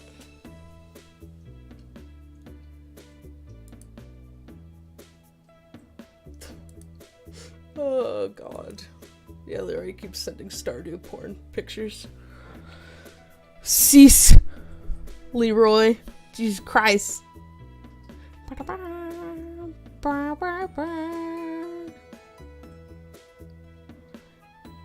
Yeah, so Curtis is usually pretty funny. This week, I thought it would be interesting to throw away my modern tech products and see what it would be like to strictly use vintage tech in the modern age. Folks, I've been alive for almost 30 years, and in that time, I've seen a lot of technological advancements. For example, when I was a kid, I had to download music song by song on LimeWire and just pray to God that the virus I get wasn't too bad this time. Dude, I couldn't even use my computer or the home phone at the same time because we had dial-up internet. And friggin' nowadays, you can talk to someone on the phone while using that same phone to generate a picture of a PS2 made out of human skin. The future is now. And the tech that's coming out today is obviously pretty mind-blowing. The VR space, for example, is getting crazier and crazier. The Apple Vision Pro just came out, and people have been losing their minds about it. Leroy, why? Because with the Apple Vision Pro, you can finally know the answer to Is it accurate? Come on, Haley, you why do you curse me this way? Oh boy. Guess who finally finished the community center for the first time yesterday? Oh, congrats on your solo. On my Switch. Ah. Now I'm like, do I keep playing or do I wait for the update to roll out? It will update your game so you can keep playing, and then it'll add all the updates to it for you. Yeah, but I'm at like year 2 fall. So if I wait till the update, then it'll be winter, and I can do the winter event. It's true. Everyone will be in their cute new clothes. New clothes. Following players are present. What's up? What's up? Ooh, I got a letter. You just Thank got you a for purchasing letter. a coop upgrade. I upgraded. Congratulations on completing my little challenge. I'm impressed. New type of chest. Thanks for all the bones. Bone mill. Monster musk. I've done a lot. Fiber seeds. I got a mini fridge. Gemstones. Now I have a sewing machine.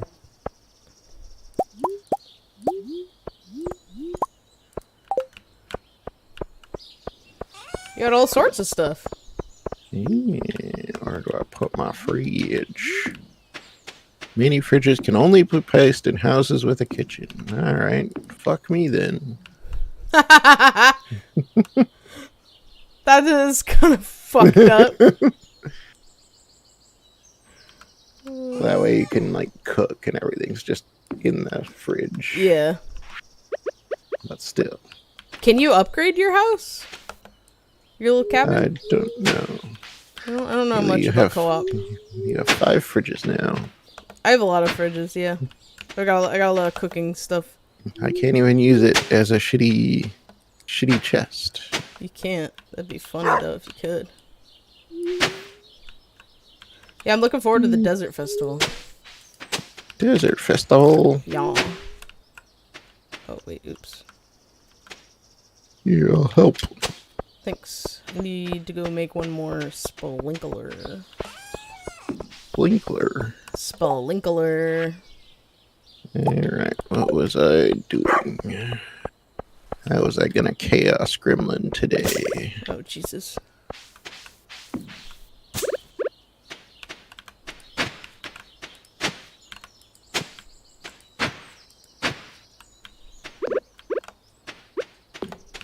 Potatoes.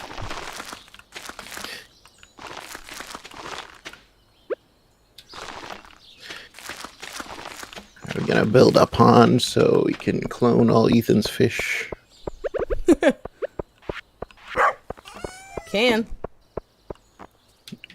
Woo-wee. Oh, a race. Race. It's a race. It's a race. I mean. Oh, wow.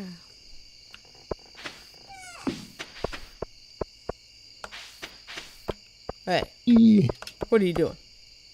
I'm gonna smelt iron. Ah. Where'd all the things go? I put them in the shed.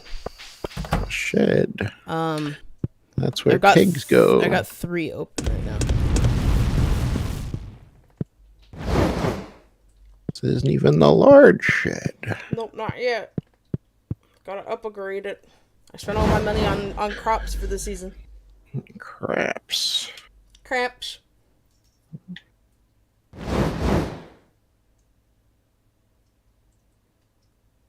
Jack be nimble, Jack be thick. Can I read this book? No, my book.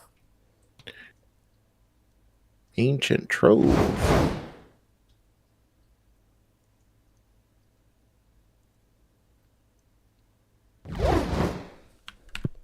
Coconuts. Coconut. Here, the other furnaces are open now. I might eventually 100% the game. I don't know. Depends on the vibe. Usually, eventually, I do. Slorp. Slorp.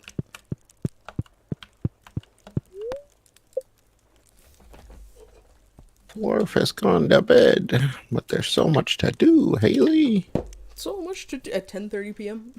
Much to do, so much to see. So it's wrong with taking the back streets. Yeah, you can buy Shane some beers. Oh, he's my boyfriend now. You can't. I saw a possum. There's possums in this game now. Oh, I heard You about seen a it. possum? I have not seen them. No, I want it to be my pet. I want a pet possum. Then there's people are thinking there's gonna be frog things. Ooh, there should be. Oh, someone's calling. Ooh, Gus has a giant omelet going. Yeah, I've gone to Ginger Island before.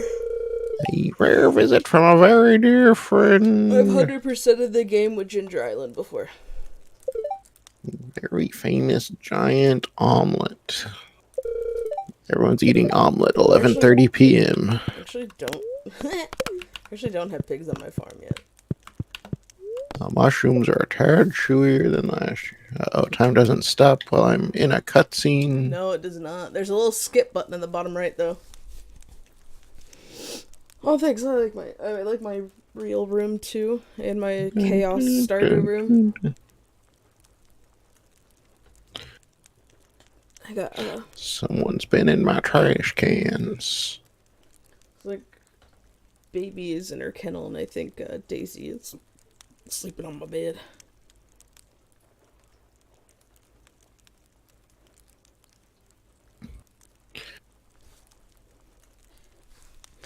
Next week, though. Next week. I'm actually gonna be pretty busy next week. I'm not sure. 100%ing Stardew. Oh, I'm getting my tattoo next Saturday. Tattoo. Yeah, and then I think my mom's leaving that night. I'm not sure what their plan is yet. And I'm not sure if they're gonna show up on Friday or like Saturday morning.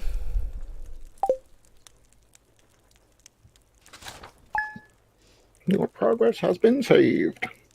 But if it's nice on Sunday, I'm gonna actually. My pomegranate tree wasn't able to grow. Why not? Where is your pomegranate actually tree? Go to the dog park. I don't know. Somewhere over by your path, I think.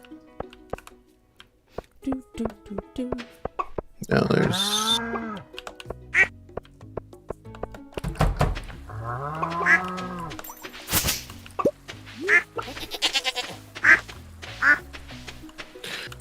I don't know. Did you take all my mayonnaise? Yes. Bro, stop. I need money, Haley. Oh. I need money.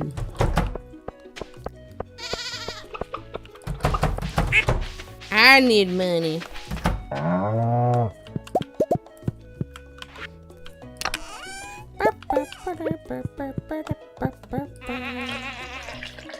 Need to get some auto grabbers. Auto grabbers. Grab all the things. Yeah.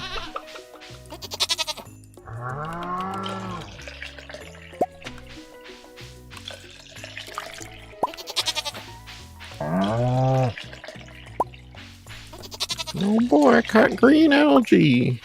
Wow. No, don't drink it.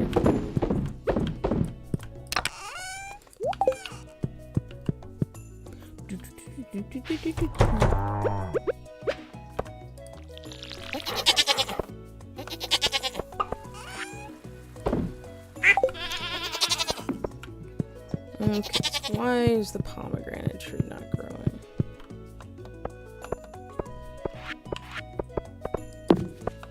Because of that. Meh.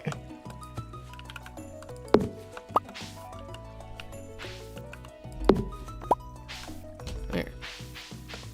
Should be clear. Do, do, do, do, do, do, do, do, do, do, do, do, do.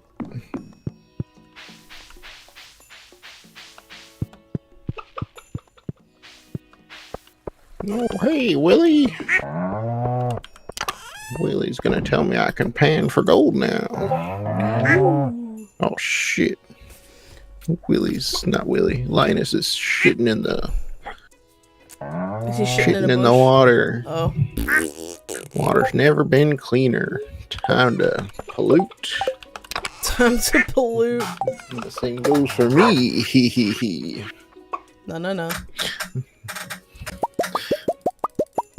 Ooh, I bet there's some good Rule 34 for Linus. Oh my god, please no.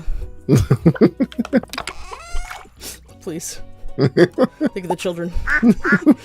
You put a spoiler tag.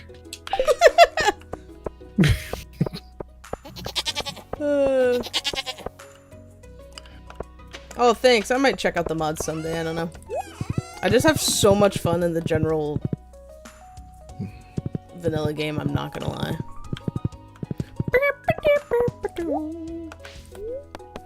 Let's go to the quarry.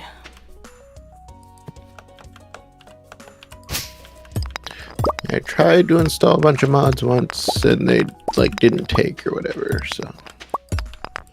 Yeah, it just kind of sometimes gets a little too wiggly wonky too. Oh hey, guess who still can't read the Joja whatevers? You the Jaminos? Jaminos. Jinjo. You gotta go visit the go say hi to the wizard. Uh-huh.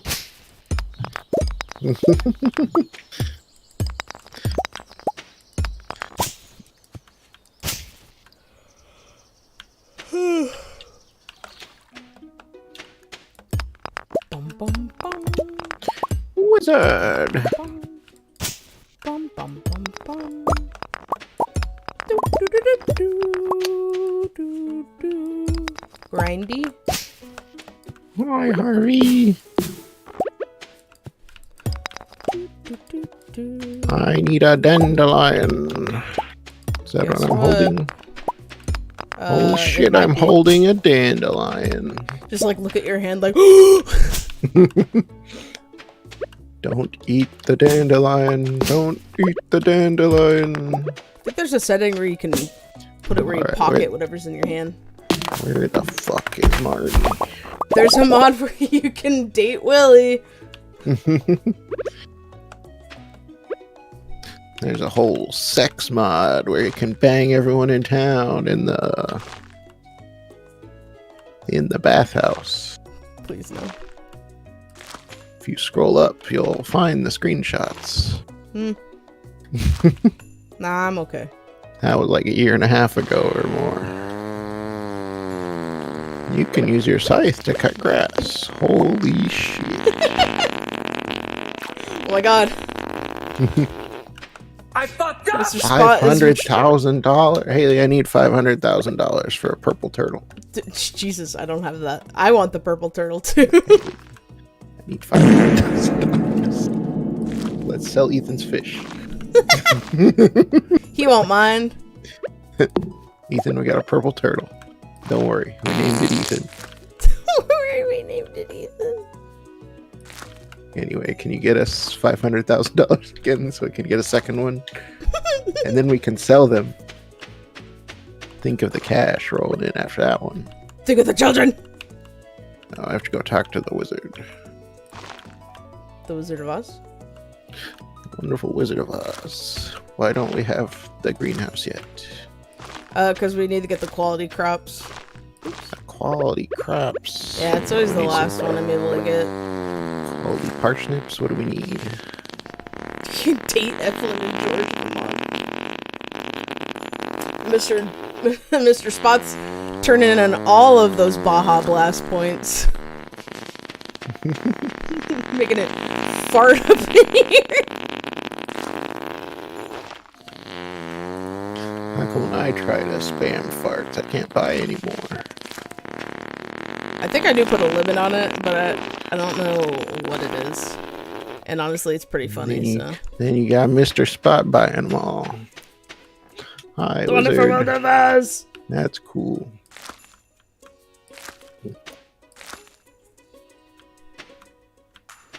Takes years of understanding to understand the things.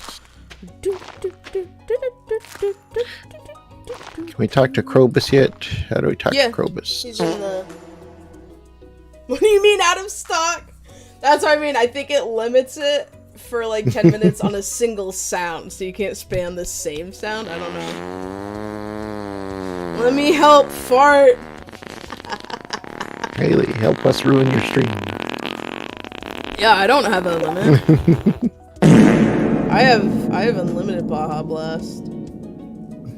Baja Blast. I like the small farts, my favorite. I have 61,000 farts sound dollars. Oh yeah, there's like a cooldown and out of stock. It won't even let me.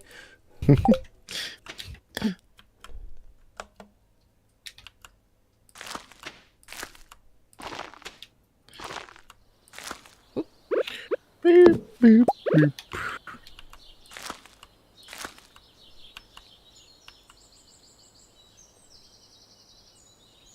I'm not gonna confuse myself.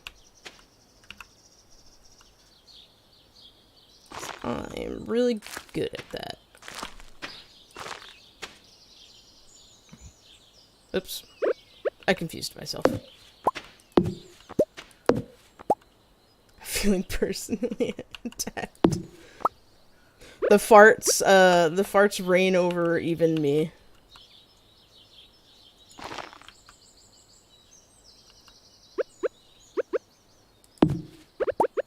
Even I cannot control.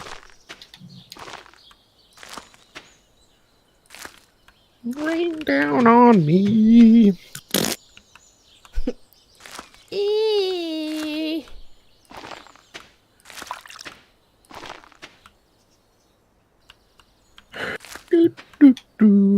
Hi, Penny.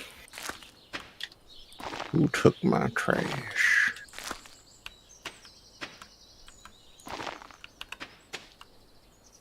What are you This doing to the Godstein has quarry, because he fears Haley? what he's created.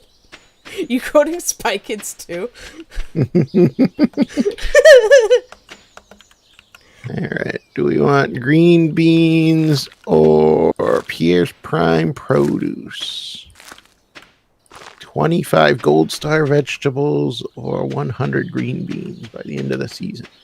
Go ahead and do the prized one. I think we can easily do that. Prime Produce, 25 gold star vegetables. Let's go. Goku has accepted.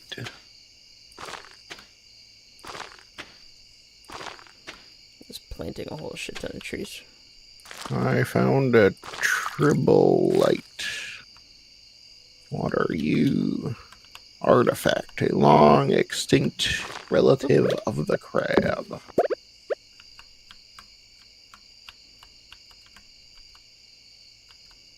It's a pocket item setting. Yeah. Sounds like the best thing ever. So when you're carrying it, item stowing. Yeah. You can put it in your pocket so you don't accidentally eat it or gift it.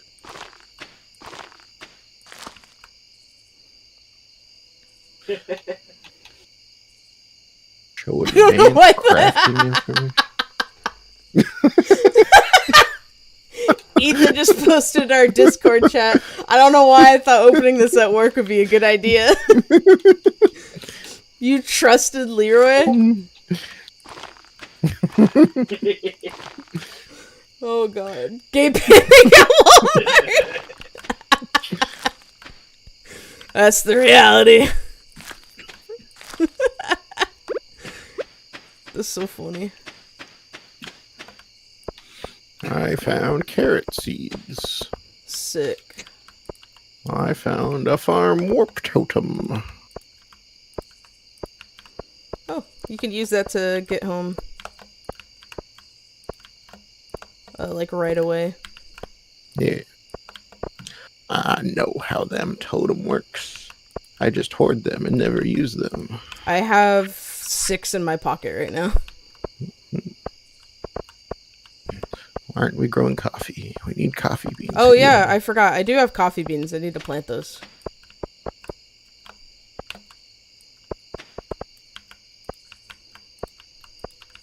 So we got some kegs now.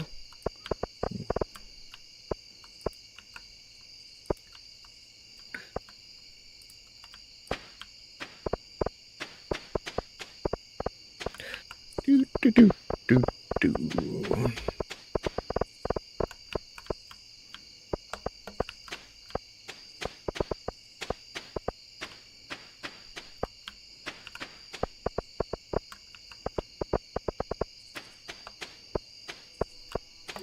Okay, I'll have to finish this tomorrow. So funny. It's getting late. Oh no.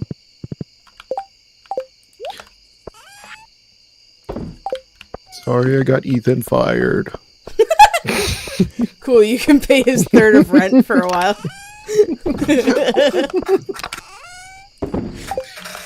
My bad. Do you know if you have a farm orchard in to Kent? He says you gave it to him in Gotoro prison camp, and I guess they wanted him to go home. What? Damn. What did the coworkers think? Ethan just goes around, hey dude, what do you think of this? Like in the produce section. I don't even work here.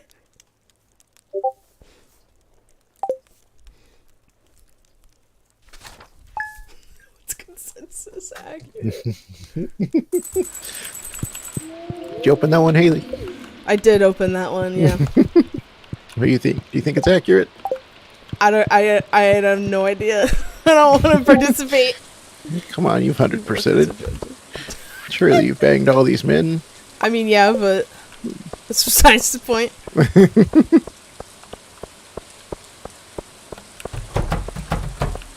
Actually, no, I haven't bothered with Elliot because I hate him. I'm sure there's a mod that turns him into Beast from Beauty and the Beast. Probably. I must keep all fiber. Did you check my mayonnaise again? I did not. Oh wait, no, never mind. I just picked it up. I'm dumb. You ate my only chocolate bar. Now I'm going to starve. No, I'm gonna starve.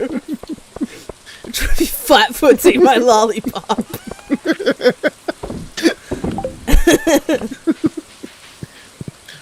Mushrooms! Oh.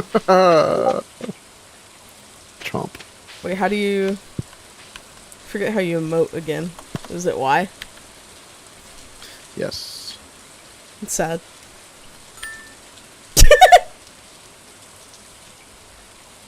Stinky! That's okay, you can put them in the hydrator. Get some lemons. Is it dehydrated? Where's the dehydrator? These are dehydrators. Ask Satan AI on Twitch. It's not enough. I only got 8 that time. 8 what? Oh. 8 mushrooms. They didn't put out like they're supposed to. There's a bunch more in the chest though. I'll just steal those. My extras? Yeah, you can. There's also some in the cave. On the property. Ooh, pike. Pike. The fishies?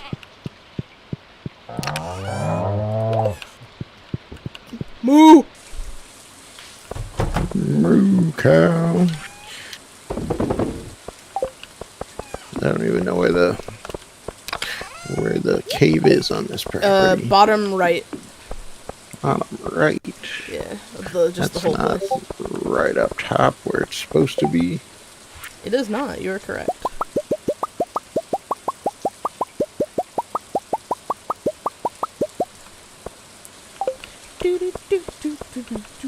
Click the other button to fart. I mean, I can make my own on my soundboard here.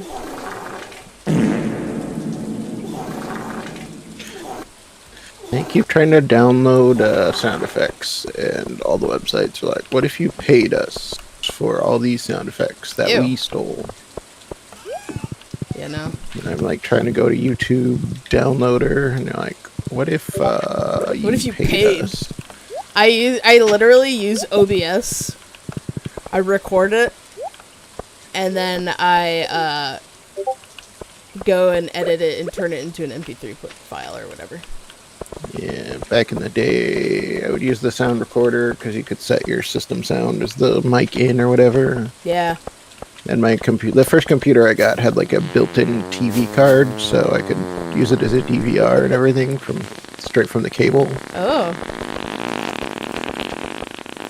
So I had a bunch of like Family Guy song clips on my iPod because that's Hell really yeah. cool. I used to do shit like that. All the RVB quotes just randomly showing up in a shuffle. In my iPod shuffle. Is there a reason we're not putting things in the community center? If I go do it, is that okay? That's fine. It's just kind of when it's most convenient. And if we have something to complete something, which I don't think we do right now. Just gotta check those boxes. Hi Pam, you want a beer? I got this cranberry wine for you. Oh, hello. How do I pocket things? Oh, I love Dutch Bros. Dutchies. I actually don't know on a computer. Don't what? No. Know how to pocket. Oh, I'm on controller. How do I do it on controller? I want to say it's like B or something. Or like, yeah, I actually don't know. B brings up the menu. Oh, well, X, I have no X idea. is the way. So Y on the Switch. X is the way. Hell yeah.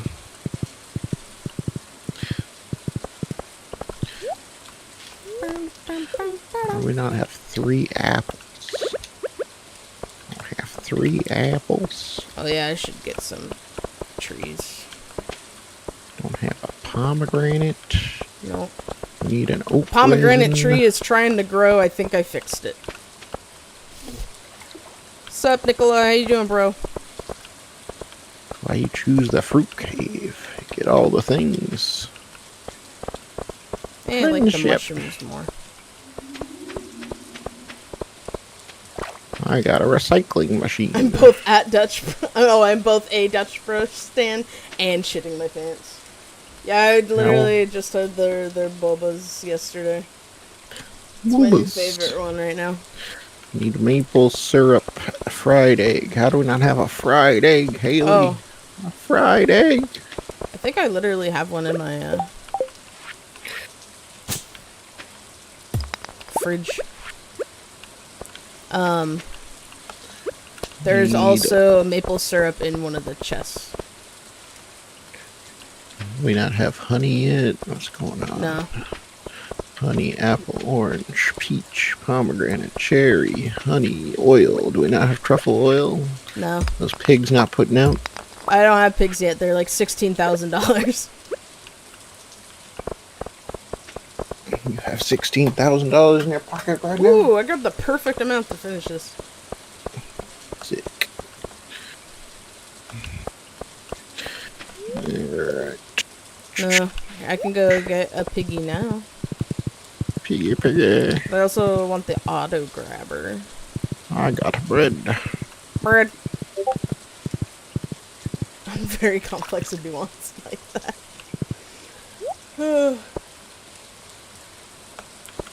Ethan does work at Jojo.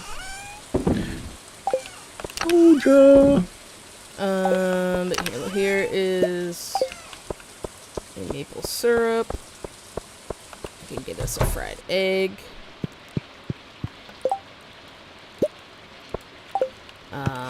Do we still need a fiddlehead fern? Dun, dun, dun. We need 3 apple. Oh no, we got the rabbit's foot. We got the fiddlehead fern on there. We need a sunflower, purple cabbage. Cabbage we get in the summer. That's why you talk to the traveling person. I have been. She hasn't had one yet.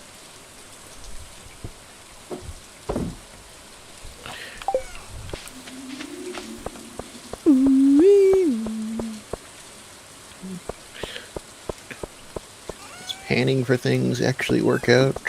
Every once in a while. Mostly you get random little ores. There's the dog. More perfect. I caught a herring. A herring! It's not red though. What does it take to make a tapper? Tapper. It's like a copper. I remember having so many of those on my switch farm. Yeah, I just planted a whole bunch of trees in the quarry. I'm watching the stream. Yeah. Your iron bars are done. I have them in my pocket. Yeah, those were the community. I just took them out of the chest. I was just trying to make things happen. You're all good. I got a rusty cog and 6 gold ores.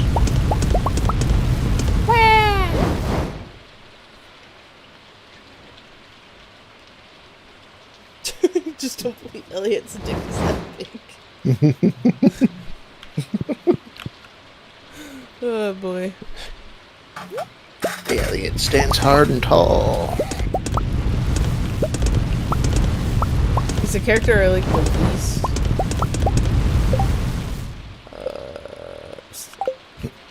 Shane's the best. Shane moves into your house and turns it into a pigsty. Yeah, I wish they didn't bring their room with them. He's like, hey, what if I shit the bed again? It throws off my whole vibe. For my whole story of giving up alcohol. You remember Back on that? the sauce, babe. But I got a little... Oh, here, huh? If you could see it better. I got a little Shane right here. But I do also have a little Sebastian right here with his little flog. Little Sebastian, the horse. No. Bye bye, little Sebastian.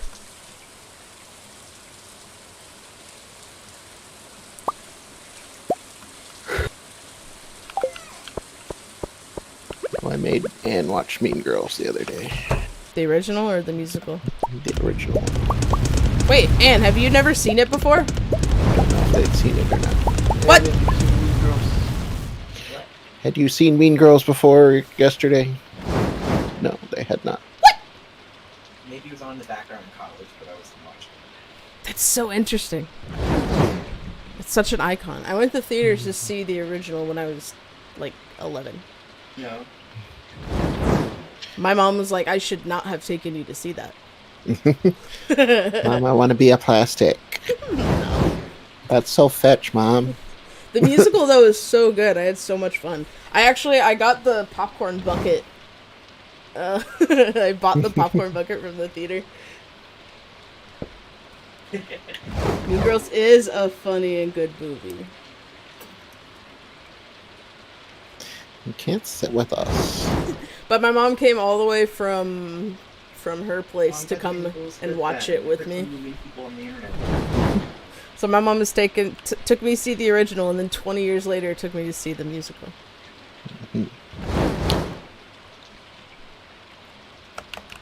And there's so many 20th anniversary of things this year. Baja Blast has turned 20 this year too. Get Baja that Baja Blast, yo.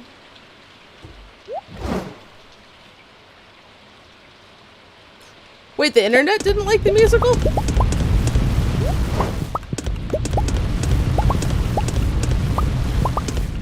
I mean, they didn't advertise it as a musical until after it came out, so I don't know, really? people were... Yeah, we like watched the trailer. Baja by thy blast. We watched the trailer after watching the old movie, and it doesn't mention musical at all. Oh, fascinating. It's like how everyone was like kind of upset after Dune 1 when it was part 1 of a two-parter. Oh. It's like, oh, I like read that when it came out, so I knew. But it does like end right as things get going. Yeah. So it's like, I understand upset, but still very pretty and good and Very interesting. pretty and good. I guess Broadway fans are like really intense people. It's exactly perfect this way and only this way or the highway.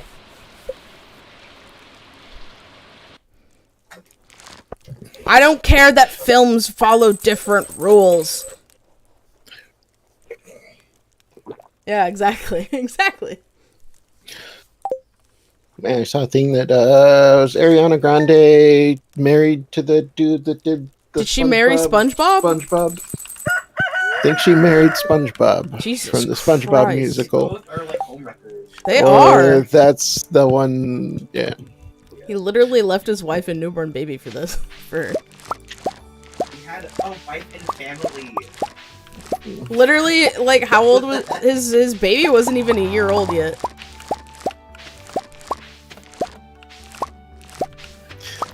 And then she thank you next him. Thank you. Next.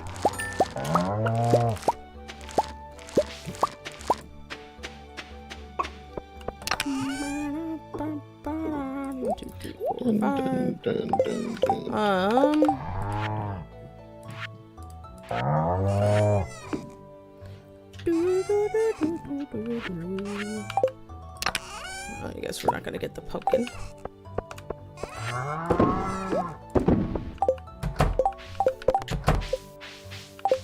Alright, I already completed the quality crop. Nice. I'm gonna go turn that in. After I plant a whole bunch more.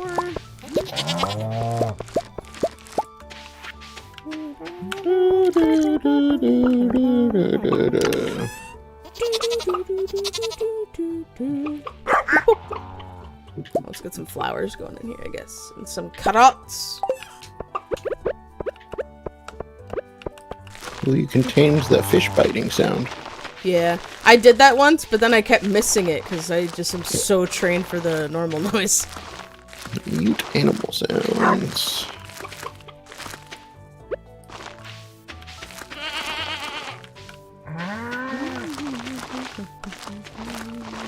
Ooh, I got a quest. Oh shit, did I have a quest? That I didn't do. Dun dun dun. Pierre's Prime Produce. 25. Is that the one you finished? Yeah, I just gotta go take it in to where it goes. I'm gonna do that after I take care of the animals. Animals, an invasive crab species. Slay 2 crabs.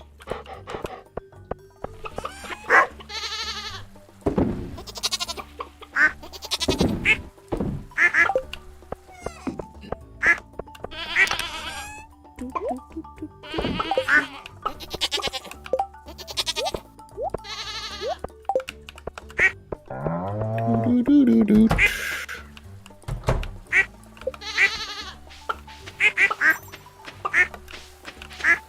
Pets all of the chickens. Hey, you completed a bundle. Daisy. Oh, Ethan's home.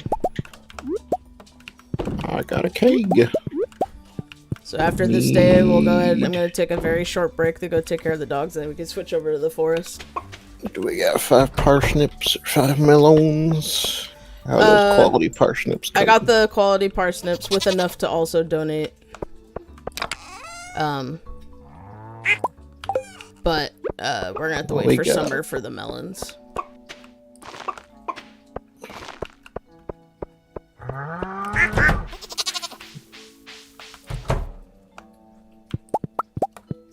Need a truffle and an egg. I can go and afford that pig. Now we just need the purple red cabbage.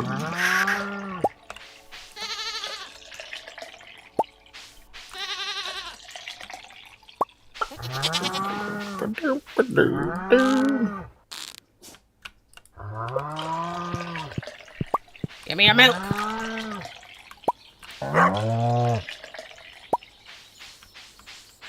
I found rice shoots. Georgia Cola, fuel your life. Fuel your life. I found a prehistoric rib. Prehistoric what? Rib. Oh, rib. I thought you said crib, and I was like, what?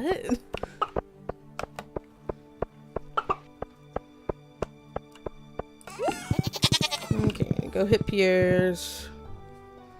Dump off these veggies. And then swoop down to Marnie's. And then swoop over to see if the lady's that selling rib. That rib was a thing we needed. Wow! New reward.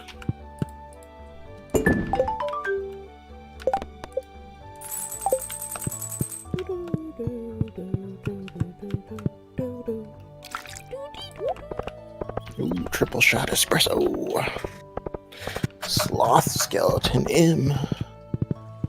What? Sloth skeleton M. Oh, that's the reward.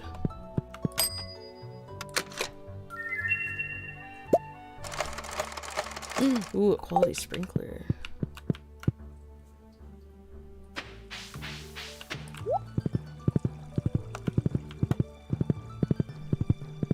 Quality sprinkler.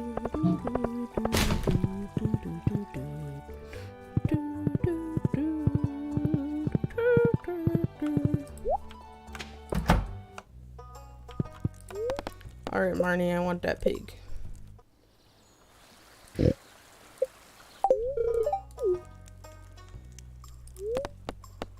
Hi, Lewis. Ooh, 12 carrot seeds. Ba-dum-bum-bum-bum-bum. You have 12 carrot seeds. Yeah, just redeem the ticket. Ah. Plant in spring. Takes 3 days to grow. That's some fast carrots. Yeah, she doesn't have a... She's got the seed, but that does us no good anyway, because I could just buy those next season anyway. The red cabbage.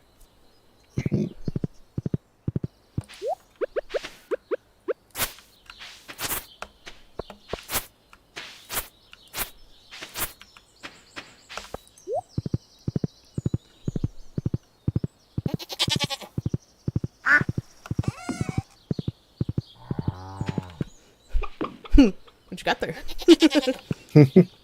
Pig. Put it in the middle of the walkway. There you go. and put it over here. Oh, that's what we could do, is I could take some of these. Can I put milk in a keg? Yum, yum, yum. No.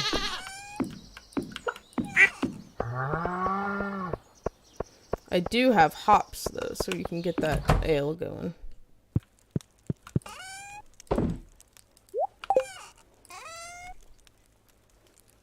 When I pressed X, I thought I was going to put the keg in my pocket, so I didn't mean to put that in the middle of the road. Oh, I moved it. But it was funny. It was funny.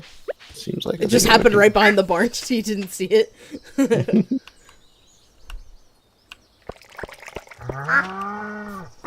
Shoo!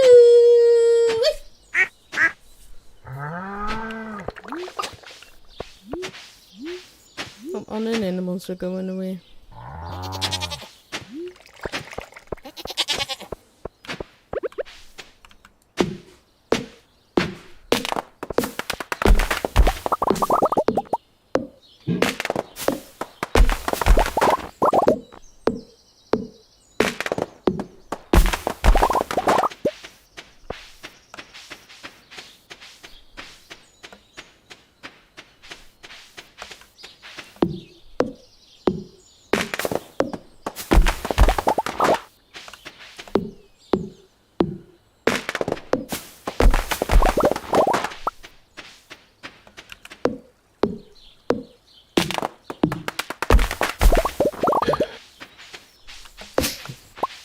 Really, how to make sprinklers? You have to be a certain level of farming. I don't have it yet. What Would you can I like give me you to to make make? sprinklers? I need gold and gold refined quartz and iron. Let's call it silver. What the hell are you doing out here, duck? What the hell? Did you leave the gate open? No. How did you get out here? Ducks can fly. Oh, did he go through the water and then come out? I don't Gotcha. They can't do that. I have 14 gold.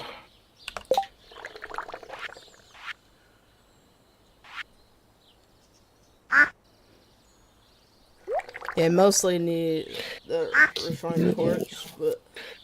Oh, I have tons of refined quartz. You want to bring all that over here? I can start crafting things for you. My trash is spitting out quartz left and right. Where did I leave it? I have 40 refined quartz. Jesus. 7 bars of iron. Oops. I don't know where here it is. I'm at my crafting box. Craft. Slap him in there. Which one's that? The black one? Yeah, black is kind of anything you mine and get from monsters. Green is like anything from the earth. Like greenery. Put quartz and iron in there. Cool. How many sprinklers you need? I need at least 2. I made you 4. 6. Put them in the black box. I love how I can hold A on the controller and it will just autofill everything up. I don't know when that happened, but I've never done it. Oh. Yeah, like hold A and walk around? Yep. Yeah. So, you can do it on the computer too. You just hold, click, and walk. Sprinks. About some good fertilizer? Can I get some good fertilizer? I think I used it all. Yeah, I just have speed grow and water retaining. I used all the quality to get our quality crops thing.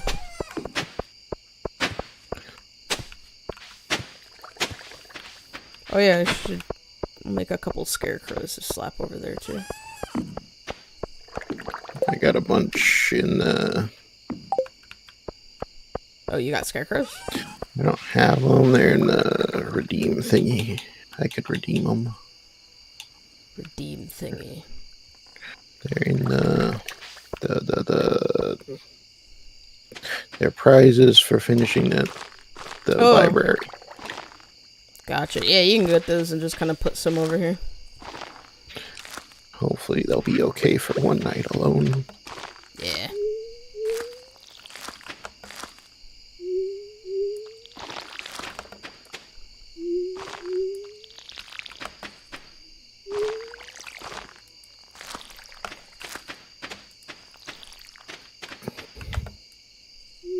I shoot.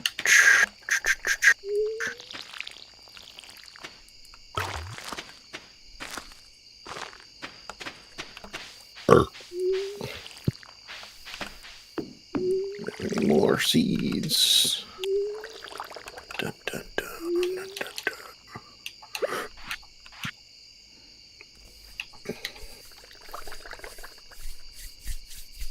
Looks like I sowed all my seeds. All the damn. Let's see if I have a few more. Oh. Uh-oh. Here comes trouble.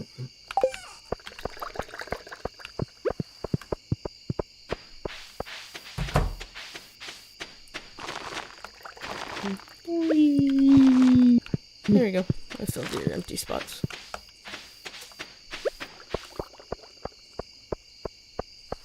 Ethan joined, but he's not here. What's happening? Because we're going to be playing the forest.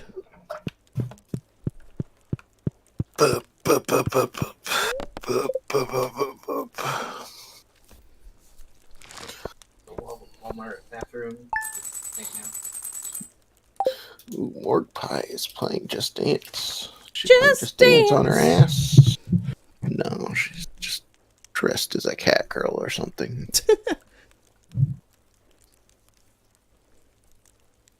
Uninterested.